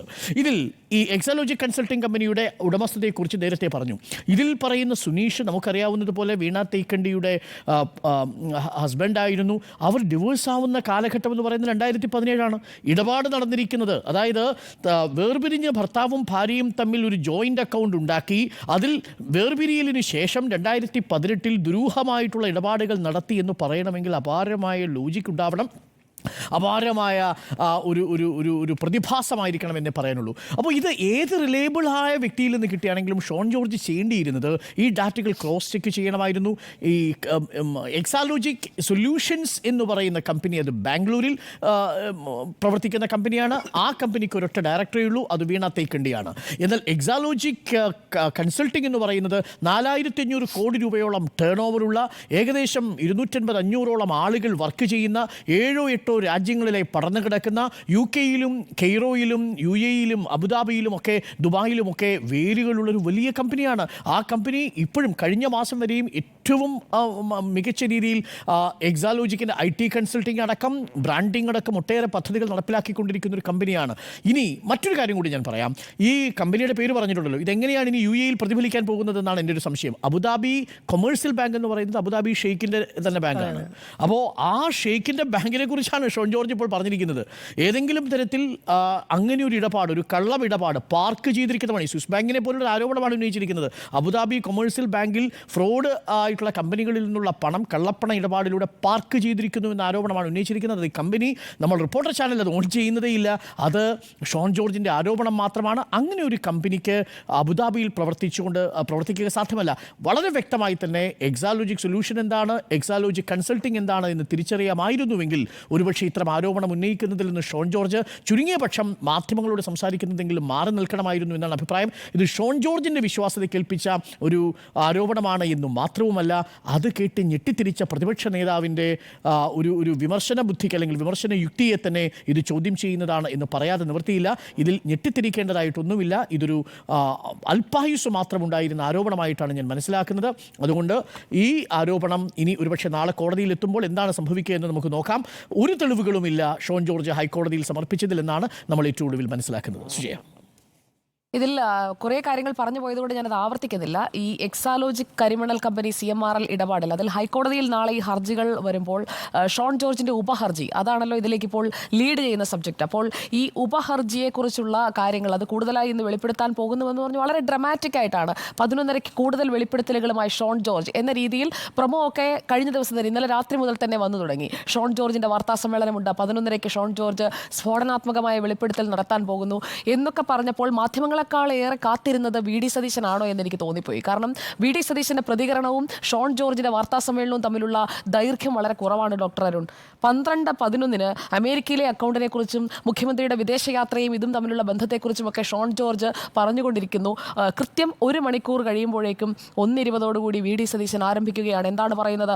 മൗനത്തിന്റെ മാളത്തിൽ ഒളിച്ചിരിക്കുന്ന മുഖ്യമന്ത്രി ആ മാളത്തിൽ നിന്നും പുറത്തു വരണം. അതാണ് VD സതീശൻ്റെ ആവശ്യം. അപ്പോൾ ഷോൺ ജോർജും VD സതീശനും മറ്റേ KD&K കമ്പനി എന്ന് പറയുന്നത് പോലെ രണ്ടുപേരും കൂടി ആലോചിച്ചുറപ്പിച്ചുകൊണ്ടുള്ള ഒരു പ്രോജക്റ്റ് ആണോ ഇത്? കാരണം ഈ വിഷയം ഏറ്റെടുത്ത് മുന്നോട്ട് കൊണ്ടുപോകണമല്ലോ. അപ്പോൾ ഈ രീതിയിൽ അങ്ങനെ ഒരു കൂട്ടുത്തരവാദിത്തത്തോടെയുള്ള ചില കാര്യങ്ങൾ നടപ്പാക്കലാണോ ഈ സംഭവിച്ചുകൊണ്ടിരിക്കുന്നത്? ഞാൻ പറയട്ടെ സാർ, നിലപാടിന്റെ ഒരു നിലപാടിലേക്ക് എത്താൻ വ്യഗ്രത കൊണ്ട് BJP ചേർത്ത് മറന്നുപോയോ എന്നുള്ളതാണല്ലേ? ഇല്ലില്ല, ഞാനൊന്നും മറക്കാറില്ല സാർ, ഞാനൊന്നും മറക്കാറില്ല. ജൂൺ 4 ഞാൻ കാത്തിരിക്കുകയാണ് സാർ, ഒന്നും ഞാൻ മറന്നിട്ടില്ല. അപ്പോൾ ഞാൻ പറഞ്ഞു വന്നത് ഈ രണ്ടുപേരുടെയും വാർത്താ സമ്മേളനങ്ങൾ, പ്രതികരണങ്ങൾ തമ്മിലുള്ള അടുപ്പമാണ്. അതായത് ഈ മുഖ്യമന്ത്രിയെ വിമർശിക്കുന്നതിനായി VD സതീശൻ നേരത്തെ ഈ വിഷയത്തിൽ മാത്യു കുഴൽനാടൻ്റെ ഹർജി അടക്കം തള്ളിപ്പോയത് എങ്ങനെയാണ്, അല്ലെങ്കിൽ മാത്യു കുഴൽനാടൻ ഉന്നയിച്ച ആരോപണങ്ങൾ എവിടെയാണ് നിൽക്കുന്നത് എന്നുള്ളത് നമ്മൾ കണ്ടതാണ്. അതിനുശേഷം ഈ ഷോൺ ജോർജ് പറഞ്ഞതിനെ BJPയുടെ സംസ്ഥാന അധ്യക്ഷൻ ഏറ്റെടുക്കുന്നതിന് മുൻപ് തന്നെ ഏറ്റെടുക്കുന്നത് ആരാണ്? VD സതീശൻ. അതാണ് സാർ എൻ്റെ പോയിന്റ്. ഷോൺ ജോർജ് BJP അല്ലേ? സാർ പറയട്ടെ സാർ തൊക്കിക്കയറി വെടിവെക്കാതെ ലെറ്റ് മി കംപ്ലീറ്റ്. അപ്പോൾ കെ സുരേന്ദ്രൻ ഏറ്റെടുക്കുന്നതിന് മുൻപ് തന്നെ BD സതീശൻ ഏറ്റെടുക്കുകയാണ്. എന്നിട്ട് ഇക്കാര്യത്തിൽ കേന്ദ്ര ഏജൻസിയുടെ, അതായത് ED തുടങ്ങിയ എല്ലാ കേന്ദ്ര ഏജൻസികളെയും കുറ്റപ്പെടുത്തുന്ന BD സതീശൻ ഇക്കാര്യത്തിൽ ആ സഹായം സാർ ഇത് എന്റെ ഇതിപ്പോ 5 ഇടപെടലായി. ഓക്കെ, അപ്പോൾ ഷോൺ ജോർജിന്റെ ആരോപണം BD സതീശൻ ഏറ്റെടുക്കുകയാണ്. എന്നിട്ട് ഈ പറയുന്ന രീതിയിൽ ഷോൺ ജോർജ് കൊണ്ടുവന്ന കഴിഞ്ഞ ദിവസത്തെ ഉപഹർജിയിലെ ഡീറ്റെയിൽസിനേക്കാൾ കൂടുതലായി എന്താണ് ഇന്നത്തെ വാർത്താ സമ്മേളനത്തിൽ കൊണ്ടുവന്നത് എന്നുള്ളതാണ് എനിക്ക് ആ വാർത്താ സമ്മേളനത്തിന് ഡോക്ടർ അരുൺ പറഞ്ഞ പോലെ ആ വാർത്താ സമ്മേളനത്തിന്റെ അതിൽ പറഞ്ഞ കാര്യങ്ങൾ വീണ്ടും കേട്ടു നോക്കിയാലും കഴിഞ്ഞ ദിവസം ആ ഉപഹർജിയിൽ പറഞ്ഞതിനപ്പുറത്തേക്ക് എന്താണ് വിശദീകരിച്ചതെന്ന് മനസ്സിലാകുന്നില്ല. ഇനി ഞാൻ കുറച്ചൊന്ന് ഫ്ലാഷ് ബാക്കിലേക്ക് പോവുകയാണ്. കഴിഞ്ഞ വർഷം ഓഗസ്റ്റിൽ സ്വപ്ന സുരേഷിനെ ഓർമ്മയുണ്ടല്ലോ. അപ്പോൾ ഈ സ്വപ്ന സുരേഷ് കഴിഞ്ഞ വർഷം ഓഗസ്റ്റിൽ പറഞ്ഞ കാര്യങ്ങളൊക്കെ ഇവിടെ റീകോട്ട് ചെയ്യുകയാണ്. നമ്മൾ എക്സിൽ റീട്വീറ്റ് ചെയ്യുന്നു എന്ന് പറയുന്നത് പോലെ ഇവിടെ റീകോട്ട് ചെയ്തുകൊണ്ട് അതൊന്ന് പുതിയ പാക്കിങ്ങിൽ അവതരിപ്പിക്കുകയാണ് ഷോൺ ജോർജ് ഇന്ന് ചെയ്തത് എന്നുള്ളതാണ് എൻ്റെ ഒബ്സർവേഷൻ. ഇതിൽ സ്വപ്ന സുരേഷിനെ കുറിച്ച് ഒരു വരിയിൽ പറഞ്ഞു പോകുന്നുമുണ്ട് ഷോൺ ജോർജ്. അന്ന് സ്വപ്ന പറഞ്ഞത് എന്താണ്? മുഖ്യമന്ത്രിക്ക് ബിനാമി അക്കൗണ്ടുകളുണ്ട്. സ്വപ്ന പറഞ്ഞ കാര്യങ്ങളിൽ പൂർണ്ണമായും തെറ്റുണ്ട് എന്നൊന്നും ഞാൻ കരുതുന്നില്ല. അന്വേഷിക്കപ്പെടേണ്ട കാര്യങ്ങളാണ്. ബിനാമി അക്കൗണ്ടുകൾ ആർക്കൊക്കെ എവിടെയൊക്കെ ഉണ്ട് എന്നുള്ളതൊന്നും നമുക്ക് ഇവിടെ ഇരുന്ന് പറയാൻ കഴിയില്ല. അതൊക്കെ ഏതെങ്കിലും തരത്തിൽ അന്വേഷണം വരികയാണെങ്കിൽ പുറത്തു വരേണ്ട കാര്യങ്ങളാണ്. ഇനി ഇതിലെ വിഷയത്തിലേക്ക് വന്നു കഴിഞ്ഞാൽ വിദേശത്തെ അക്കൗണ്ടിലൂടെ കോടികളുടെ ഇടപാട് നടന്നു. അത് കണ്ടെത്തേണ്ടത് ഷോൺ ജോർജ് അല്ല നികേഷ് സാർ. അത് കണ്ടെത്തേണ്ടത് ഏജൻസികളാണ്, അന്വേഷണ ഏജൻസികളാണ്. വിദേശത്തെ അക്കൗണ്ടിലൂടെ ഇങ്ങനെയുള്ള കോടികളുടെ ട്രാൻസാക്ഷൻ നടന്നു, അത് അമേരിക്കയിലേക്കോ മറ്റു ബാങ്കുകളിലേക്കോ പോയോ, അതിലേക്ക് അന്വേഷണം വേണം എന്ന് ആവശ്യപ്പെട്ടുകൊണ്ട് കൊടുത്തിരിക്കുന്ന ഉപഹർജിയിൽ ഹൈക്കോടതി തീർപ്പാക്കിയാലേ അതിലേക്ക് അന്വേഷണത്തിനായി SFIOയ്ക്ക് കടക്കാൻ കഴിയുകയുള്ളൂ. SFIOയുടെ അന്വേഷണം ഈ വിഷയത്തിലേക്കും വേണം. വിദേശത്തേക്ക് പോയിട്ടുള്ള ഈ അക്കൗണ്ടുകൾ അല്ലെങ്കിൽ UAE ഈ അക്കൗണ്ട്, അതിലേക്കൊക്കെ അന്വേഷണം നീളണം എന്നുണ്ടെങ്കിൽ ഇവിടുത്തെ ഈ ബാംഗ്ലൂർ, കൊച്ചി, തിരുവനന്തപുരം ഈ ഒരു നെക്സസിൽ കിടന്ന് കളിക്കുന്നതിന് പകരം ആ ട്രയാങ്കിൾ എന്ന് പറയുന്നത് അത് കുറച്ചുകൂടെ എക്സ്പാൻഡ് ചെയ്യപ്പെടണം എന്നുള്ളതാണ് ഷോണിൻ്റെ ആവശ്യം. ഷോൺ ജോർജ് BJPയിൽ അംഗം തന്നെയാണ്. ഈ വിഷയത്തിൽ പക്ഷേ ഷോൺ ജോർജ് എടുക്കുന്ന സ്റ്റാൻഡ് UAE അബുദാബി കൊമേഴ്സ്യൽ ബാങ്കിൽ എക്സാലോജിക്കിന് അക്കൗണ്ട് ഉണ്ട് എന്നുള്ളത് ഇപ്പോൾ അറ്റ് ദിസ് ടൈം അതൊരു ആരോപണം മാത്രമാണ്. അതിൽ അന്വേഷണത്തിലേക്ക് പോയിട്ടില്ല. ഏതെങ്കിലും അന്വേഷണ ഏജൻസി അതേക്കുറിച്ച് പറഞ്ഞിട്ടില്ല. ഒരു വ്യക്തി വന്ന് പറയുന്ന ആരോപണം മാത്രമായിട്ടാണ് അത് നിൽക്കുന്നത്. പിന്നെ നേരത്തെയുള്ള വീണയുടെയും M സുനീഷിൻ്റെയും പേരിലുള്ള അക്കൗണ്ടിനെ കുറിച്ച് അതും ഷോണിൻ്റെ വാദമാണ്. അങ്ങനെയാണ് കാര്യങ്ങൾ എന്ന് പറയുന്നു. 2018 അതിനായിട്ട് കോട്ട് ചെയ്യുന്ന ഒരു ഡേറ്റ് നമ്മൾ നോക്കണം. ആ ഡേറ്റും ഇതും തമ്മിലാണ് ഒരു മാച്ചിങ് ഉള്ളത്. 2018 ഡിസംബർ 1 എക്സാലോജിക്ക് കരാർ ഒപ്പിടുന്നു. 2020 നവംബർ 30 മുൻപ് ഈ അക്കൗണ്ടുകളിൽ പ്രൈസ് വാട്ടർ കൂപ്പേഴ്സിൽ നിന്ന് പണം വന്നു. അതാണ് കണ്ടെത്തേണ്ട കാര്യം. അത് കണ്ടെത്തണമെങ്കിൽ അന്വേഷണം നടക്കണം. അല്ലാതെ ഷോൺ ജോർജ് എന്ന് പറയുന്ന ഒരു ലേമാന് ഈ തെളിവുകളെല്ലാം കൊണ്ടുവന്ന് പൊതുസമക്ഷത്തിലേക്ക് കൊണ്ടുവരാൻ മാത്രം അത്രയും കേപ്പബിളായ ഒരാളാണ് ഷോൺ ജോർജ് എന്ന് ഞാൻ കരുതുന്നില്ല. അത് ബന്ധപ്പെട്ട ഏജൻസി അന്വേഷിച്ച് കണ്ടുപിടിക്കേണ്ട കാര്യമാണ്. എന്തായാലും സീരിയസ് ഫ്രോഡ് ഇൻവെസ്റ്റിഗേഷൻ ഓഫീസ് ഈ ബാങ്ക് അക്കൗണ്ടിനെ കുറിച്ച് അന്വേഷിക്കുകയാണെങ്കിൽ നമ്മൾ വീണ്ടും ഒന്നുകൂടി ഇരുന്ന് ഇതൊക്കെ ചർച്ച ചെയ്യേണ്ടി വരും. അല്ലാതെ നമ്മൾ ഇപ്പോൾ പറയുന്നത് പോലെ വീണ തൈക്കണ്ടിയിൽ എന്ന വീണ വിജയൻ ഇതിൽ നിരപരാധിയാണ്, വീണയെക്കുറിച്ച് നമ്മൾ പറയാൻ പാടില്ല എന്നൊരു തിട്ടൂരത്തിലേക്ക് പോകേണ്ട സമയമായില്ല എന്നാണ് ഞാൻ കരുതുന്നത്. പിന്നെ ഏറ്റവും പ്രധാനപ്പെട്ട കാര്യം, വീണ വിജയനെ കുറിച്ച് ആദ്യമായിട്ടല്ലല്ലോ ഈ ആരോപണങ്ങൾ വരുന്നത്. ഈ ആരോപണങ്ങൾ ഉയരുമ്പോഴൊന്നും മാനനഷ്ട കേസുമായി പോയതൊന്നും ഞാൻ ഇതുവരെ കണ്ടിട്ടേ ഇല്ല. വീണ വിജയനെ കുറിച്ച് എന്തെല്ലാം പറയുന്നു, മാധ്യമങ്ങൾ ചർച്ച ചെയ്യുന്നു. ഈ സർ പറഞ്ഞതുപോലെ മലയാള മനോരമയിൽ വന്ന മാസപ്പടി ആരോപണം മുതൽ ആ വാർത്ത മുതൽ ഇങ്ങോട്ട് എന്തെല്ലാം പറയുന്നു, എന്തെല്ലാം വരുന്നു. വീണ വിജയൻ എന്താണ് ഇതൊന്നും കൊണ്ട് അവർക്ക് ഈ രീതിയിലുള്ള ഒരു മാനനഷ്ടം സംഭവിക്കുന്നില്ലേ? ഒരു മാനനഷ്ട കേസിലേക്ക് പോകാമല്ലോ. മുഖ്യമന്ത്രി കൊടുക്കേണ്ട, വീണ വിജയൻ കൊടുക്കണമായിരുന്നു. വീണ വിജയൻ ഇന്നിപ്പോൾ ഷോൺ ജോർജ് വന്നിട്ട് എന്തൊക്കെ കാര്യങ്ങളാണ് പറഞ്ഞത്. അതിലൊരു മാനനഷ്ട കേസിലേക്ക് ഈ വീണ വിജയൻ പോകുന്നില്ല. അവിടെ അക്കൗണ്ട് ഇല്ല എന്ന് വീണ പറയുന്നുണ്ടോ? ഇല്ല. വീണ നിശബ്ദയാണ്. മുഖ്യമന്ത്രി മൗനത്തിന്റെ മാളത്തിലാണ് എന്ന് VD സതീശൻ പറയുമ്പോൾ വീണ വിജയൻ അതിനു മുൻപ് തന്നെ ആ മാളത്തിൽ നിന്ന് പുറത്തേക്ക് ഇറങ്ങിയിട്ടേ ഇല്ല വീണ വിജയൻ. അതാണ് ഇവിടുത്തെ വസ്തുത. പിന്നെ ഈ ലാവ്ലിൻ കമ്പനിയെ കൂടി ഇതിലേക്ക് ഷോൺ കൂട്ടിക്കെട്ടുന്നുണ്ട്. അപ്പോൾ ഇതൊരു നെക്സസ് ക്രിയേറ്റ് ചെയ്യുകയാണ്. എന്തൊക്കെ നടന്നിട്ടുണ്ട് എന്നതിലേക്ക് അന്വേഷണം, ഒരു ലാർജർ പേഴ്സ്പെക്റ്റീവ് ഇതിനുണ്ട് എന്നത് പൊതുസമൂഹത്തിൽ അങ്ങനെ ഒരു ചിത്രം വരച്ചു കാട്ടാനാണ് ഇന്ന് ഷോൺ ജോർജ് ശ്രമിച്ചത് എന്നുള്ളതാണ് ഞാൻ മനസ്സിലാക്കുന്നത്. $330,000 ഒരു ഇടപാടിൽ മാത്രം ലാവ്ലിൻ കമ്പനി കൈമാറി എന്നുള്ളതാണ് ഷോൺ ജോർജിന്റെ ആരോപണം. അപ്പോൾ അങ്ങനെയൊക്കെയുള്ള ട്രാൻസാക്ഷൻ നടന്നിട്ടുണ്ടെങ്കിൽ അത് അറിയാൻ മലയാളികൾക്ക്, കേരളീയ പൊതുസമൂഹത്തിൽ അവകാശമുണ്ട്. അത് എന്തുകൊണ്ടാണ്, എന്ത് കാര്യത്തിനാണ്, എങ്ങനെയാണ് ആ ഇടപാട് നടന്നത് എന്നുള്ളത് മലയാളിക്ക് അറിയേണ്ട കാര്യം തന്നെയുണ്ട്. തികഞ്ഞ ഉത്തരവാദിത്ത ബോധത്തോടെയാണ് ഷോൺ ജോർജ് ഈ ആരോപണം ഉന്നയിച്ചത് എന്നുള്ള വാക്കുകൾ മുഖവിലേക്ക് എടുക്കുകയാണെങ്കിൽ ഈ കാര്യത്തിൽ ഒരു അന്വേഷണം, ഒരു ഏജൻസിയുടെ അന്വേഷണം വരുമ്പോൾ അതിന് തെളിവ് കൊടുക്കാൻ ഷോൺ ജോർജ് ബാധ്യസ്ഥനാണ് എന്ന് പറഞ്ഞുകൊണ്ട് ഷോൺ ജോർജിനെ അങ്ങ് കുറ്റവാളിയാക്കി മാറ്റി നിർത്തുകയല്ല. അതിൽ അന്വേഷണം നടക്കട്ടെ. അന്വേഷണം നടന്ന് നെല്ലും പതിരും തിരിയട്ടെ. അതിൽ വീണ തൈക്കണ്ടിയിൽ ഇതിൽ ഉത്തരവാദിയല്ല. ഷോൺ ജോർജ് ആണ് തെറ്റെങ്കിൽ ഷോൺ ജോർജിനെ ശിക്ഷിക്കാമല്ലോ. ഒരു വ്യാജ ആരോപണവുമായി അല്ലെങ്കിൽ ഒരാളെ മോശക്കാരിയാക്കുന്നതിനായി മനഃപൂർവ്വം കോടതിയിലേക്ക് ഒരു ഉപഹർജിയുമായി പോയ ആളാണ്, അതും ഹൈക്കോടതിയിലേക്കാണ്. അങ്ങനെ പോയ ഒരാളാണ് ഷോൺ ജോർജ് എന്നുണ്ടെങ്കിൽ ഷോൺ ജോർജിനെ ശിക്ഷിക്കാമല്ലോ കോടതിയുടെ സമയം മെനക്കെടുത്തിയതിന്. സർ നേരത്തെ പറഞ്ഞു നമ്മളൊക്കെ ചർച്ച ചെയ്ത് നമ്മുടെ സമയം മെനക്കെടുത്തുകയാണ് ഷോൺ ജോർജ് എന്ന്.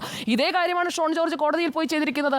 അങ്ങനെയാണെങ്കിൽ ഹൈക്കോടതിയുടെ സമയം കളഞ്ഞതിന് ഹൈക്കോടതിക്ക് നടപടിയെടുക്കാം. സുപ്രീം കോടതിയും ഹൈക്കോടതിയും ഒക്കെ അങ്ങനെയുള്ള കേസുകളിൽ നടപടിയെടുത്ത സാഹചര്യം നമ്മുടെ മുന്നിലുമുണ്ട്. എന്തായാലും ഇക്കാര്യത്തിൽ ഒരു അന്വേഷണം നടക്കുന്നതിലേക്ക് കാര്യങ്ങൾ എത്തുന്ന ഒരു സാഹചര്യം ഉണ്ടാകുമോ എന്നുള്ളതാണ് ഞാൻ ഉറ്റുനോക്കുന്നത്. ഈ ഘട്ടത്തിൽ ഇതൊരു ആരോപണം മാത്രമായി നിൽക്കുകയാണ്. ഇത് മാത്യു കുഴൽനാടൻ രേഖയുണ്ട് എന്ന് പറഞ്ഞുകൊണ്ട് 10, 5, 3, 2 എന്നിങ്ങനെ കുറേ രേഖകൾ കൊണ്ടുകൊടുത്തിട്ടും ഇതൊന്നുമല്ല ഞാൻ ചോദിച്ച രേഖ എന്ന് കോടതി പറഞ്ഞതുപോലെ, വിജിലൻസ് കോടതി പറഞ്ഞതുപോലെ ഷോൺ ജോർജിന് തിരിച്ചടി ഉണ്ടാകാതിരിക്കട്ടെ. കൃത്യമായി ഉന്നയിച്ച ആരോപണത്തിൽ സത്യസന്ധമായ കാര്യങ്ങളാണ് ഉള്ളതെങ്കിൽ അത് തെളിയണം എന്നുള്ളതാണ് എൻ്റെ അഭിപ്രായം.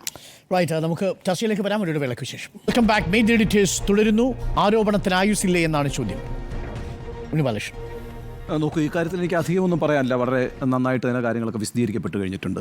എന്നാൽ ഒരു കാര്യം പറയാനുള്ളത്, ഷോൺ ജോർജ് ആരോപണം ഉന്നയിക്കട്ടെ, ആ ഉന്നയിച്ച ആരോപണം തെറ്റാണെങ്കിൽ കോടതി ശിക്ഷിക്കട്ടെ എന്ന് സുജയ് എടുത്ത നിലപാടിനോട് എനിക്ക് തീരെ യോജിപ്പില്ല. അതൊരു ആരോഗ്യകരമായ സമീപനമാണെന്ന് ഞാൻ വിചാരിക്കുന്നില്ല. കാരണം അതുണ്ടാക്കുന്നൊരു ഡാമേജ് വളരെ പ്രധാനപ്പെട്ടൊരു കാര്യമാണ്. ഇപ്പോൾ ഷോൺ ജോർജിന് റിലയബിളായ ഒരു സോഴ്സിൽ നിന്ന് റിലയബിളായൊരു ഇൻഫർമേഷൻ കിട്ടുന്നു. ആ ഇൻഫർമേഷൻ ഷോൺ ജോർജിന് നിശ്ചയമായും കോടതികൾക്ക് കൈമാറുന്നതിനകത്ത് തെറ്റൊന്നുമില്ല. എന്നാൽ അതിനുശേഷം തനിക്ക് ഒരു ഫസ്റ്റ് ഹാൻഡ് ഇൻഫർമേഷൻ മാത്രമാണുള്ളത്. എന്നാൽ ഇക്കാര്യത്തിൽ തനിക്ക് ഇല്ല, എനിക്ക് ഇക്കാര്യത്തിൽ ഫസ്റ്റ് ഹാൻഡ് ഇൻഫർമേഷൻ ഇല്ല, ഒരു റിലയബിൾ സോഴ്സിൽ നിന്ന് ഒരു റിലയബിൾ ഇൻഫർമേഷൻ കിട്ടിയത് ഞാൻ അറിയിക്കുന്നു എന്ന് പറഞ്ഞതിന് ശേഷം അതൊരു വാർത്താ സമ്മേളനത്തിലൂടെ കേരളത്തോട് വിളിച്ചു പറയുമ്പോൾ, പൊതുസമൂഹത്തോട് വിളിച്ചു പറയുമ്പോൾ സ്വയം ഒരു അനീതി കാണിക്കുന്നുണ്ട് ഷോൺ ജോർജ്. ഒന്നാമത്തെ കാര്യം, കാരണം തനിക്ക് ഉറപ്പില്ലാത്തൊരു കാര്യമാണ് കേരളത്തിലെ ജനങ്ങൾക്ക് മുമ്പിൽ പറഞ്ഞു വെക്കുന്നത്. അത് ഏതു വ്യക്തി ആയിക്കോട്ടെ, അതിപ്പോൾ മുഖ്യമന്ത്രി എന്നില്ല, മുഖ്യമന്ത്രിയുടെ മകളെന്നില്ല, ഞാനെന്നില്ല, നികേഷ് എന്നില്ല, വേറെ ആരൊന്നുമില്ല, ആർക്കെതിരെ പറയുന്നതും ശരിയായിട്ടുള്ളൊരു രീതിയല്ല. ഒന്നാമത്തെ കാര്യം. രണ്ടാമത്തെ കാര്യം, ഒരു ആരോപണം ഉന്നയിക്കുമ്പോൾ അടിസ്ഥാനപരമായി നടത്തേണ്ട ഹോംവർക്ക് ഉണ്ടല്ലോ. അത് ഇപ്പം എക്സാലോജിക്കും കൺസൾട്ടിങ്ങും അല്ലേ, കൺസൾട്ടൻസി ആൻഡ് കൺസൾട്ടിങ് ഇത് രണ്ടും ഒന്ന് തന്നെയാണോ എന്നൊക്കെയുള്ള അടിസ്ഥാനപരമായ ഹോംവർക്ക് ഉണ്ടല്ലോ. അതൊന്നും തന്നെ ചെയ്യാതെ ഈ കാര്യം അവതരിപ്പിച്ചു എന്നുള്ളതാണ് രണ്ടാമത്തെ കുറ്റകൃത്യമായി ഞാൻ കാണുന്നത്. ഇവിടുത്തെ പ്രശ്നം എന്താണെന്ന് വെച്ചാൽ കഴിഞ്ഞൊരു കൺസൾട്ടൻസിയും കൺസൾട്ടിങ്ങും സൊല്യൂഷനും കൺസൾട്ടിങ്ങും അതാണ്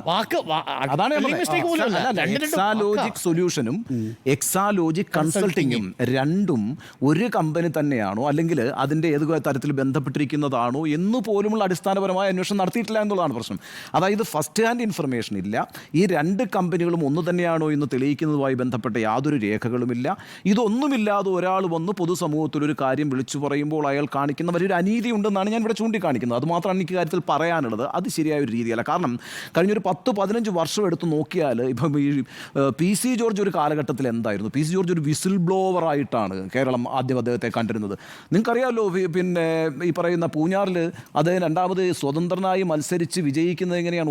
കേരളത്തിൽ അങ്ങനെ സ്വതന്ത്രമായി മത്സരിച്ച് ഒരു MLA വിജയിക്കുക എന്ന് പറഞ്ഞാൽ അത്യപൂർവമാണ്. എന്ന് മാത്രമല്ല, അന്ന് 3ാം സ്ഥാനത്തേക്ക് CPM പോവുകയും കെട്ടിവെച്ച കാശ് കിട്ടാതെ പോവുകയും ചെയ്തു. അത്ര വലിയ രീതിയിലൊരു ഇമ്പാക്റ്റ് ഉണ്ടാക്കിയിട്ടുള്ള ആളാണ്. ആ കാലഘട്ടത്തിൽ ഒരുപാട് കാര്യങ്ങളൊക്കെ വിളിച്ചു പറഞ്ഞു. പക്ഷേ പിൽക്കാലത്ത് PC ജോർജിനെ എങ്ങനെയാണ് കേരളം കണ്ടത്, ഇപ്പോൾ എന്താണ് PC ജോർജിൻ്റെ അവസ്ഥ എന്നുള്ളത് ഷോൺ ജോർജിന് പഠിക്കാവുന്ന ഒരു പാഠമാണ്. അപ്പോൾ ഷോൺ ജോർജ് ഇപ്പോൾ ഒരു രാഷ്ട്രീയ പാർട്ടിയുടെ ഭാഗമായി നിൽക്കുന്നയാളാണ്, ചെറുപ്പക്കാരനാണ്, ഇനി ഒരുപാട് രാഷ്ട്രീയ പ്രവർത്തനം നടത്തേണ്ട ആളാണ്, പൊതുസമൂഹത്തിൽ അതുകൊണ്ട് തന്നെ ഒരു റെസ്പെക്റ്റഡ് ആയിട്ടുള്ള ഒരാളാകണമെങ്കിൽ പറയുന്ന കാര്യങ്ങൾ ഉത്തമ ബോധ്യത്തോടെ പറയാൻ കഴിയണം. അത് ജനങ്ങൾക്ക് കൺവിൻസിങ് ആയിരിക്കണം. അല്ലാതെ തനിക്ക് തന്നെ ബോധ്യമില്ലാത്ത കാര്യങ്ങൾ വിളിച്ചു പറയുന്ന ഒരാളായിട്ട് ഷോൺ ജോർജ് ഇപ്പോൾ തന്നെ മാറിയിട്ടുണ്ട് എങ്കിൽ ഷോൺ ജോർജിന് ഒരു രാഷ്ട്രീയ ഭാവിയുണ്ട് എന്ന് ഞാൻ കരുതുന്നില്ല. അത് അദ്ദേഹം ബന്ധപ്പെട്ടിരിക്കുന്ന പ്രസ്ഥാനമായിട്ട് ബന്ധപ്പെട്ട ഒരു കാര്യമില്ല.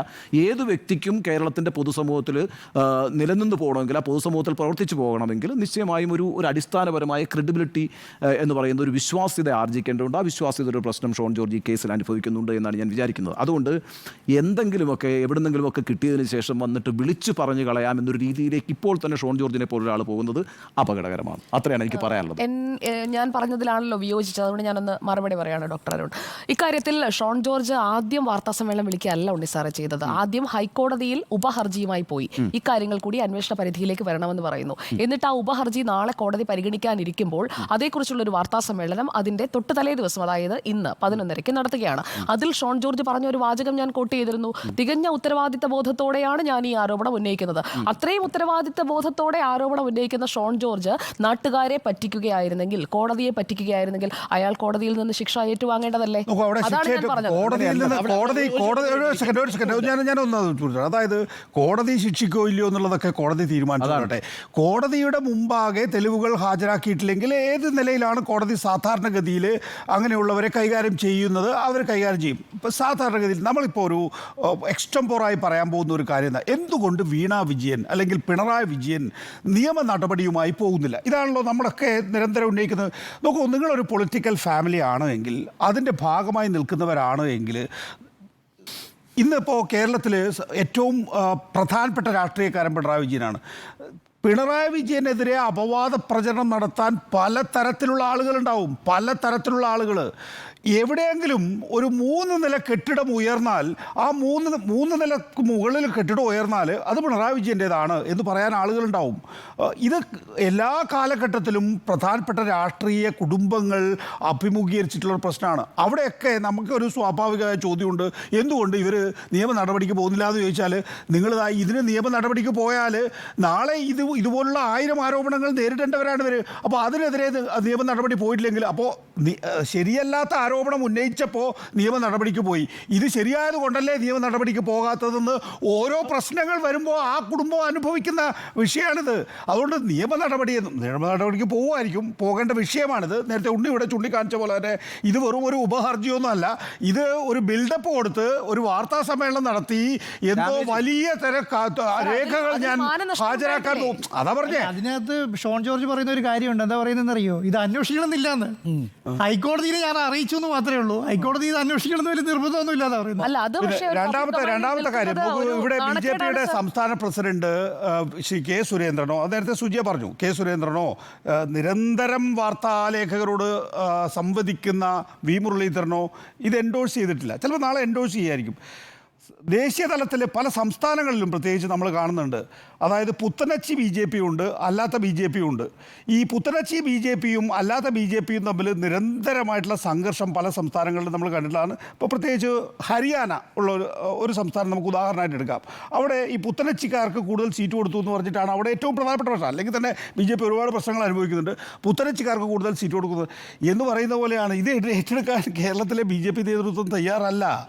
മാത്രവുമല്ല, ഇന്നിപ്പോൾ മാധ്യമസമ്മേളനം നടത്തുന്നത് വരെ, പത്രസമ്മേളനം നടത്തുന്നത് വരെ ഷോണിനോട് നിരന്തരം നമ്മളടക്കമുള്ള മാധ്യമപ്രവർത്തകർ ചോദിച്ചത് എന്തെങ്കിലും ഒരു തെളിവുണ്ടോ? കാര്യം അത് എങ്ങനെയാണ് ട്രീറ്റ് ചെയ്യേണ്ടത് എന്ന് നമുക്ക് തീരുമാനിക്കാൻ കൂടി വേണ്ടിയാണ്. എന്തെങ്കിലും ഒരു തെളിവുണ്ടെങ്കിൽ ഒരു വലിയ വാർത്തയാണല്ലോ സ്വാഭാവികമായും. വലിയ എമൗണ്ടുകൾ പാർക്ക് ചെയ്തു, SNC ലാവലിനുമായിട്ട് CMRലും അപ്പുറത്തേക്ക് എക്സലോജിക്ക് കണക്ട് ചെയ്യും. അപ്പോഴെല്ലാം പറയുന്നത് ഞാൻ മാധ്യമസമ്മേളനത്തിന് ആ രേഖകൾ വെളിവാക്കും എന്നുള്ളതാണ്. ഒടുവിൽ ശങ്കരാടിയുടെ രേഖ പോലും നാണിച്ചു പോയി. ഈ ശങ്കരാടിയുടെ രേഖ പോലും നാണിച്ചു പോകുന്നത് എങ്ങനെയാണ്? അദ്ദേഹത്തിന് രേഖയില്ല ഹാജരാക്കാൻ. പിന്നീട് രേഖ എന്താണെന്ന് നമ്മുടെ മാധ്യമപ്രവർത്തകൻ ശ്യാമിനോട് ചോദിക്കുമ്പോഴാണ് ശ്യാം പറയുന്നത് അത് കമ്പനി അഫയേഴ്സ് മന്ത്രാലയത്തിന് പരാതി കൊടുത്ത പരാതിയാണ് ഈ അഡീഷണൽ ഇൻഫർമേഷന്റെ SFI അന്വേഷണം വന്നതിലെ പരാതിക്കാരനാരായിരുന്നു? അതെ, ഇതിനകത്ത് SFI അന്വേഷണം ഇതുമായിട്ട് ഞാൻ ചോദിക്കുകയാണ്. ഇതേ വീണ വിജയൻ ഉൾപ്പെട്ട മാസപ്പടി എന്ന് നമ്മൾ മാധ്യമങ്ങളൊക്കെ പറഞ്ഞുകൊണ്ടിരിക്കുന്ന ഈ പറയുന്ന സോകോൾഡ് 1.72 crores അതിന്റെ ആ ഇടപാടിനെ കുറിച്ചുള്ള SFIO അന്വേഷണം ഇപ്പോൾ CMRL, KSIDC, വീണ വിജയന്റെ എക്സാലോജിക്ക്, ഇതും ഈ ട്രയാങ്കിൾ കേസ് ഉണ്ടല്ലോ, ആ കേസിലേക്ക് SFIO എത്തിയത് ആരുടെ പരാതിയിലാണ്? ആ കേസിലേക്ക് ആ ട്രയാങ്കിളിലല്ല എത്തിയിരിക്കുന്നത്. SFIO അന്വേഷിച്ചുകൊണ്ടിരിക്കുന്നത് ഇതിലും വലുതായ പൊളിറ്റിക്കലായിട്ടുള്ള സ്കാമിനെ ഇതുണ്ടല്ലോ. ഞങ്ങൾ 1.72 അല്ല അന്വേഷിക്കുന്നത്, 135 കോടിയാണ്. 35 കോടി അന്വേഷിക്കുന്നത്. അതാണ് ആദ്യം നമ്മൾ തിരുത്തേണ്ടത്. ഇത് 135 കോടി അന്വേഷിക്കാനാണ്. അതിൽ ആരൊക്കെയുണ്ട് പ്രതികൾ? കോൺഗ്രസിന്റെയും ഒപ്പം തന്നെ PV എന്ന പേരിൽ പിണറായി വിജയൻ എന്ന് കോൺഗ്രസ് സംശയിക്കുന്ന പിണറായി വിജയൻ എന്ന് എഴുതി വെച്ചിരിക്കുന്ന ആളുടെയും പേരിലുള്ള അന്വേഷണമാണ് നടക്കുന്നത്. ഇവിടെ എന്താ പ്രശ്നം?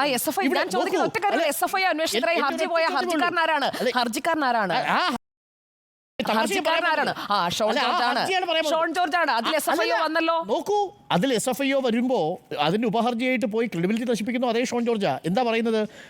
എക്സാലോജിക് നശിച്ചുവെന്ന് നമുക്കിപ്പോൾ പറയാൻ കഴിയുന്നതാണ്. ഞാൻ പറയാം അത് ഒരു ഡോക്ടർ അരുണല്ല, കോടതിയല്ലേ പറയേണ്ടത്? അല്ല, നോക്കൂ എന്റെ മുന്നിൽ നോക്കൂ സാർ, എന്റെ മുന്നിൽ എക്സാലോജിക് കൺസൾട്ടിങ്ങും എക്സാലോജിക് സൊല്യൂഷനും ഉണ്ട്. എക്സാലോജിക് സൊല്യൂഷൻ ബാംഗ്ലൂർ ആസ്ഥാനമാക്കി പ്രവർത്തിക്കുന്ന കമ്പനിയാണ്. എക്സാലോജിക് കൺസൾട്ടിംഗ് UK ആസ്ഥാനമായി പ്രവർത്തിക്കുന്നതും UAE അടക്കമുള്ള രാജ്യങ്ങളിൽ ശാഖകളുള്ളതുമായ ഒരു കമ്പനിയാണ്. ഇത് രണ്ടും രണ്ടാണെന്ന് പറയാൻ എനിക്കെന്തിനാ കോടതി? അല്ല, നോക്കൂ. പാർട്ടി കോടതിയുടെ കാലമാണ്, എനിക്കറിയാം. പാർട്ടി കോടതിയാണ് പ്രധാനം. ഞാൻ നീതിന്യായ വ്യവസ്ഥയിൽ ഇരിക്കുന്ന ആളാണ്.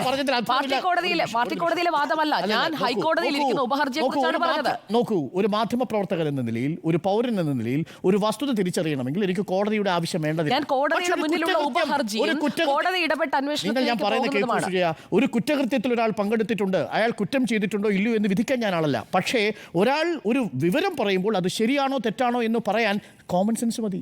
ഓക്കെ, ഞാൻ ചോദിക്കുന്നത് കോടതിയിലേക്ക് ഫസ്റ്റ് ഹാൻഡ് ഇൻഫർമേഷൻ ഇല്ലാത്ത വിവരമാണെന്ന് പറഞ്ഞത് ഞാനാണോ? പറഞ്ഞത് ഷോൺ ജോർജ് അല്ലേ? ഉത്തരവാദിത്ത ബോധത്തോടെയാണ് പറയുന്നതെന്ന് പറഞ്ഞത് ഷോൺ ജോർജ് ആണ്.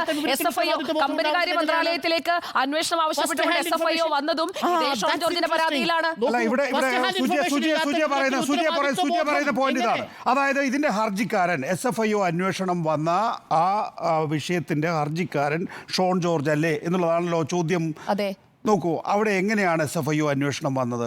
SFIO അന്വേഷണം വന്നിട്ടുള്ളത് ഏതെങ്കിലും ഒരു ഹർജിയുടെ അടിസ്ഥാനത്തിലുള്ള നിൽക്ക് അതിന്റെ ഡെവലപ്മെന്റ് ഞാൻ പറയാം. അതായത് SFIOയുടെ അന്വേഷണം വേണം എന്നല്ല ആദ്യത്തെ ഷോൺ ജോർജിന്റെ ഹർജി. ഷോൺ ജോർജിന്റെ ഹർജി എന്ന് പറയുന്നത് ഈ വിഷയത്തിൽ അന്വേഷണം വേണമെന്നാണ്. അതിന്റെ അടിസ്ഥാനത്തിലാണ് ROCയുടെ അന്വേഷണം നടന്നത്. ROCയുടെ അന്വേഷണം വരുമ്പോൾ അത് പോരാ, SFIOയുടെ അന്വേഷണം വേണമെന്ന് പറഞ്ഞ് ഉപഹർജിയുമായിട്ട് ഷോൺ ജോർജ് പോയി.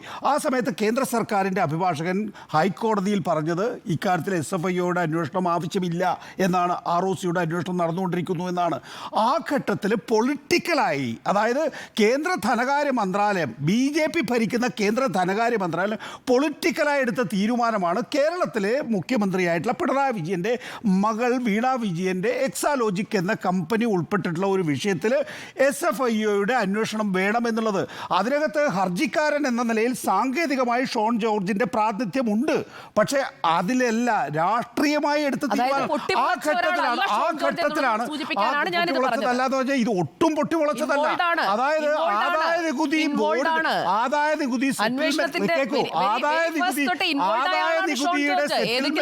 കേൾക്കും മാഡം, ആദായ നികുതിയുടെ സെറ്റിൽമെന്റ് ബോർഡിൽ ഇങ്ങനെ ഒരു റിപ്പോർട്ട് വരാൻ തന്നെ കാരണം അത് അവിടെ പൊട്ടിമുളച്ചതല്ല, കൃത്യമായ രാഷ്ട്രീയോദ്ദേശത്തോടു കൂടി എഴുതിയ റിപ്പോർട്ടാണ് ആദായ നികുതി സെറ്റിൽമെന്റ് ബോർഡ്. അതാണ് പിന്നീട് മലയാള മനോരമ എന്ന പത്രം ഈ 135 കോടി എന്ന് പറയുന്ന യഥാർത്ഥ കോഴത്തുക ഈ പറയുന്ന നദികളെ മലിനമാക്കുന്ന CMRL എന്ന കമ്പനിക്ക് അവരുടെ പ്രവർത്തനം സുഗമമായി നടക്കാൻ വേണ്ടി രാഷ്ട്രീയക്കാരെയും മാധ്യമപ്രവർത്തകരെയും പോലീസുകാരെയും ഞങ്ങൾ പണം നൽകി കീഴടക്കിയിട്ടുണ്ട് എന്ന് പറഞ്ഞ ഭാഗം ചേർക്കാതെ ഈ പറയുന്ന 1.72 മാസപ്പടി എന്ന പേരിട്ടത്. അപ്പോൾ ആദ്യം BJPയുടെ നിയന്ത്രണത്തിലുള്ള ആദായ നികുതി സെറ്റിൽമെന്റ് ബോർഡ് രാഷ്ട്രീയ റിപ്പോർട്ട് നൽകി. അതിനുശേഷം കേരളത്തിലെ UDFന്റെ പത്രം മലയാള മനോരമ 1.72 എന്ന മാസപ്പടി എന്ന പേര് ചേർത്ത് അവിടെ വാർത്ത കൊടുത്തു. അതിൻ്റെ അടിസ്ഥാനത്തിലുള്ള രാഷ്ട്രീയ നീക്കമായിട്ടാണ് ഇവിടെ SFIO അന്വേഷണം വന്നത്, പൊട്ടിമുളച്ചതല്ല. കറക്റ്റാണ്. ഈ ഉത്തരവാദിത്വ ബോധമുണ്ട് ഷോൺ ജോർജിനെന്ന് ഷോൺ ജോർജ് പറഞ്ഞതായി സുജയ പറയുന്നു.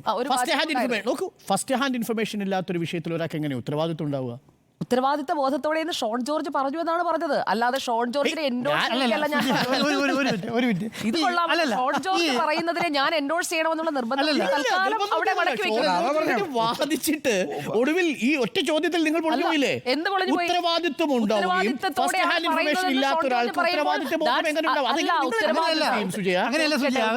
ബോധത്തോടെ പറയുന്നതെന്നറിയോ? ഞാൻ മേലെ പറഞ്ഞ കാര്യങ്ങളൊന്നും ഞാൻ താഴെ എന്റെ ഫസ്റ്റ് കൺഫർമേഷൻ ഇല്ല, എന്റെ ബോധ്യത്തോടു കൂടിയല്ല.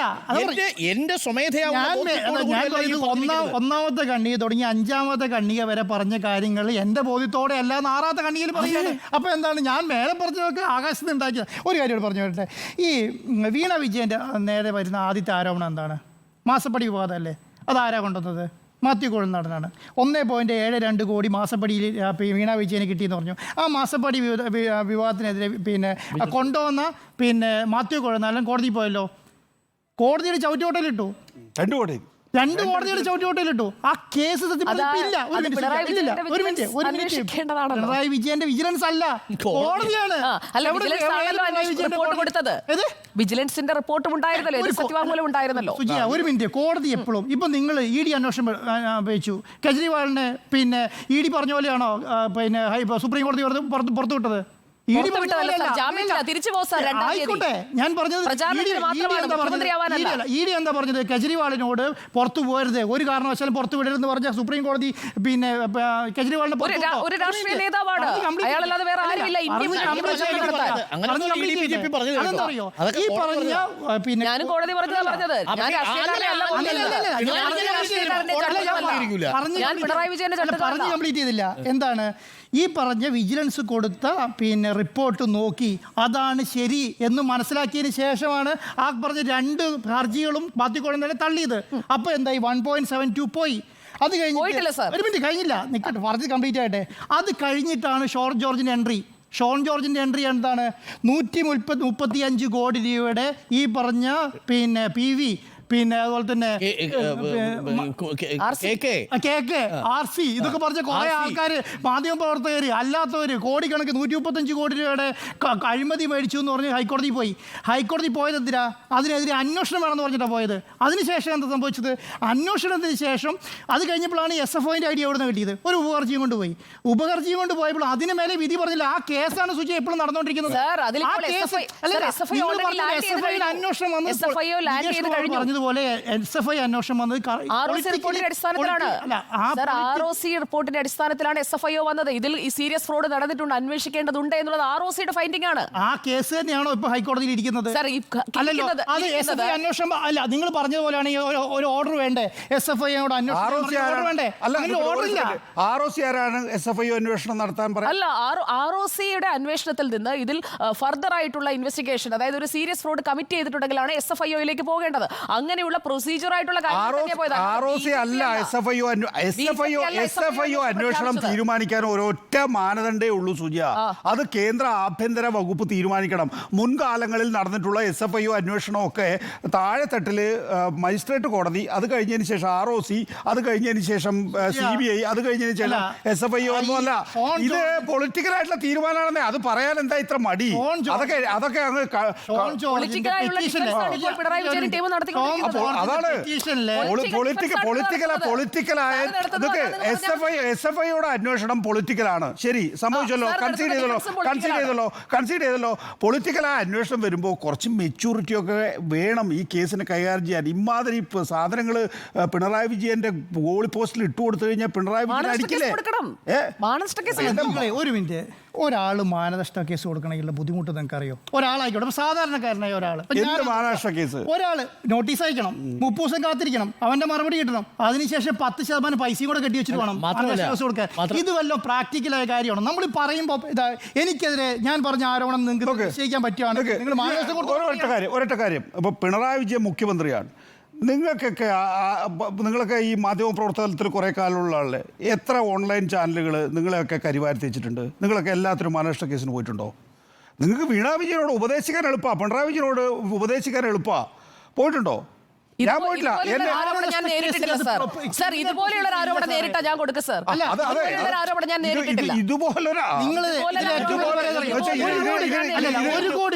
മിനിമം ക്രെഡിബിലിറ്റി ഉള്ള ഒരാൾ ഉയർത്തുന്ന ഒരു ആരോപണത്തിന് മാനനഷ്ട കേസ് കൊടുക്കുന്നതിന് ഒരു അർത്ഥമുണ്ട്. സ്വന്തം ബോധ്യമില്ല എന്ന് കോടതിയിൽ ഉപഹർജി കൊടുത്തിരിക്കുന്ന ഒരാൾ പറഞ്ഞിരിക്കുന്ന വിഷയത്തെ ചൊല്ലിയാ നമ്മൾ 1 കോടി രൂപേന്റെ മാനനഷ്ട കേസ് കൊടുത്തു നോക്കുക. അപ്പൊ അടുത്ത വാർത്ത എന്തായിരിക്കും? വീണേന്റെ മാനത്തിന് 1 കോടി പറയും. അതിന് അത് 1 കോടി രൂപ മാനനഷ്ടം കൊടുക്കണമെങ്കിൽ 10 ലക്ഷം കെട്ടി വെക്കണം, എന്നാലും മാനനഷ്ട കേസ് കൊടുക്കാൻ പറ്റുള്ളൂ. അതും ഞാൻ ചോദിക്കട്ടെ, ജസ്റ്റ് ഇത്ര മാത്രം നിങ്ങൾ നോക്കിയാൽ മതി. പിന്നെ ഷോൺ ജോർജിൻ്റെ ഹൈക്കോടതിയിലെ പെറ്റീഷനിലെ പിന്നെ പ്രയർ എന്താ, അത് മാത്രം വായിച്ചു നോക്കുക. 2 പെറ്റീഷൻ കൊടുത്തല്ലോ. 2 പെറ്റീഷൻ പ്രയർ എന്താണ്? ഒന്ന് SFI അന്വേഷണം, രണ്ടാമത്തേൻ്റെത്. ആദ്യത്തേത് അന്വേഷണം. ഇനിയിപ്പോൾ നാളെ ഹൈക്കോടതി എടുത്താൽ അവരെ പ്രയർ നോക്കുകയാണ്. ഏത്? എന്താ SFI അന്വേഷണം നടക്കുന്നുണ്ട്, അത് നടക്കട്ടെ എന്ന് പറഞ്ഞ് ഹൈക്കോടതി തള്ളും. അല്ലെങ്കിൽ തള്ളിയാൽ ഈ പറഞ്ഞ ഷോൺ ജോർജിന് പിന്നെ നിൽക്കാൻ പറ്റില്ല. ഹൈക്കോടതി തള്ളി എന്ന് പറഞ്ഞ് ന്യൂസ് വരും. അത് വരാതിരിക്കാൻ വേണ്ടിയുള്ള മാത്രം പണിയാണിത്. അല്ല, ഇതിൽ എനിക്ക് പ്രത്യേകിച്ച് അത്ഭുതമൊന്നുമില്ല. BJP-യിലായതുകൊണ്ട് തന്നെ ഷോൺ ജോർജിന് ഒരു കോമൺ സെൻസ് വേണമെന്ന് ചിന്തിക്കാനും നമുക്ക് വഴിയില്ല. സ്വാഭാവികമായി തെളിവുകൾ ഇതിനു മുമ്പ് BJP പ്രസിഡന്റ് പല വിഷയങ്ങളിൽ നൽകിയ ഒരു സാഹചര്യമുണ്ട്. സോളാർ കേസിലൊക്കെ എത്രയെത്ര തെളിവുകളാണ് നൽകിയിരുന്നത് കെ സുരേന്ദ്രനെ നമ്മുടെ മുന്നിലുണ്ട്. അതുകൊണ്ടാണ് ഷോൺ ജോർജ് ആ വഴിക്ക് നടക്കുന്നു എന്നേ ഉള്ളൂ. പക്ഷേ ഷോൺ ജോർജിന് വലിയൊരു രാഷ്ട്രീയ ഭാവി ഉണ്ടെന്നാണ് ഞാൻ കരുതിയിരുന്നത്. നിർഭാഗ്യവശാൽ ഇന്നത്തെ പത്രസമ്മേളനത്തിലൂടെ മിനിമം രാഷ്ട്രീയ ധാർമ്മികത ഷോൺ ജോർജ് കാണിച്ചില്ല എന്ന വ്യക്തിപരമായ അഭിപ്രായം എനിക്കുണ്ട്. അപ്പോൾ ആരോപണങ്ങൾക്ക് ആയുസ്സില്ലേ എന്ന ചോദ്യത്തിന് ആരോപണത്തിന് തീരെ ആയുസ്സില്ല എന്നാണ് 5 പേരും അഭിപ്രായപ്പെടുന്നത്.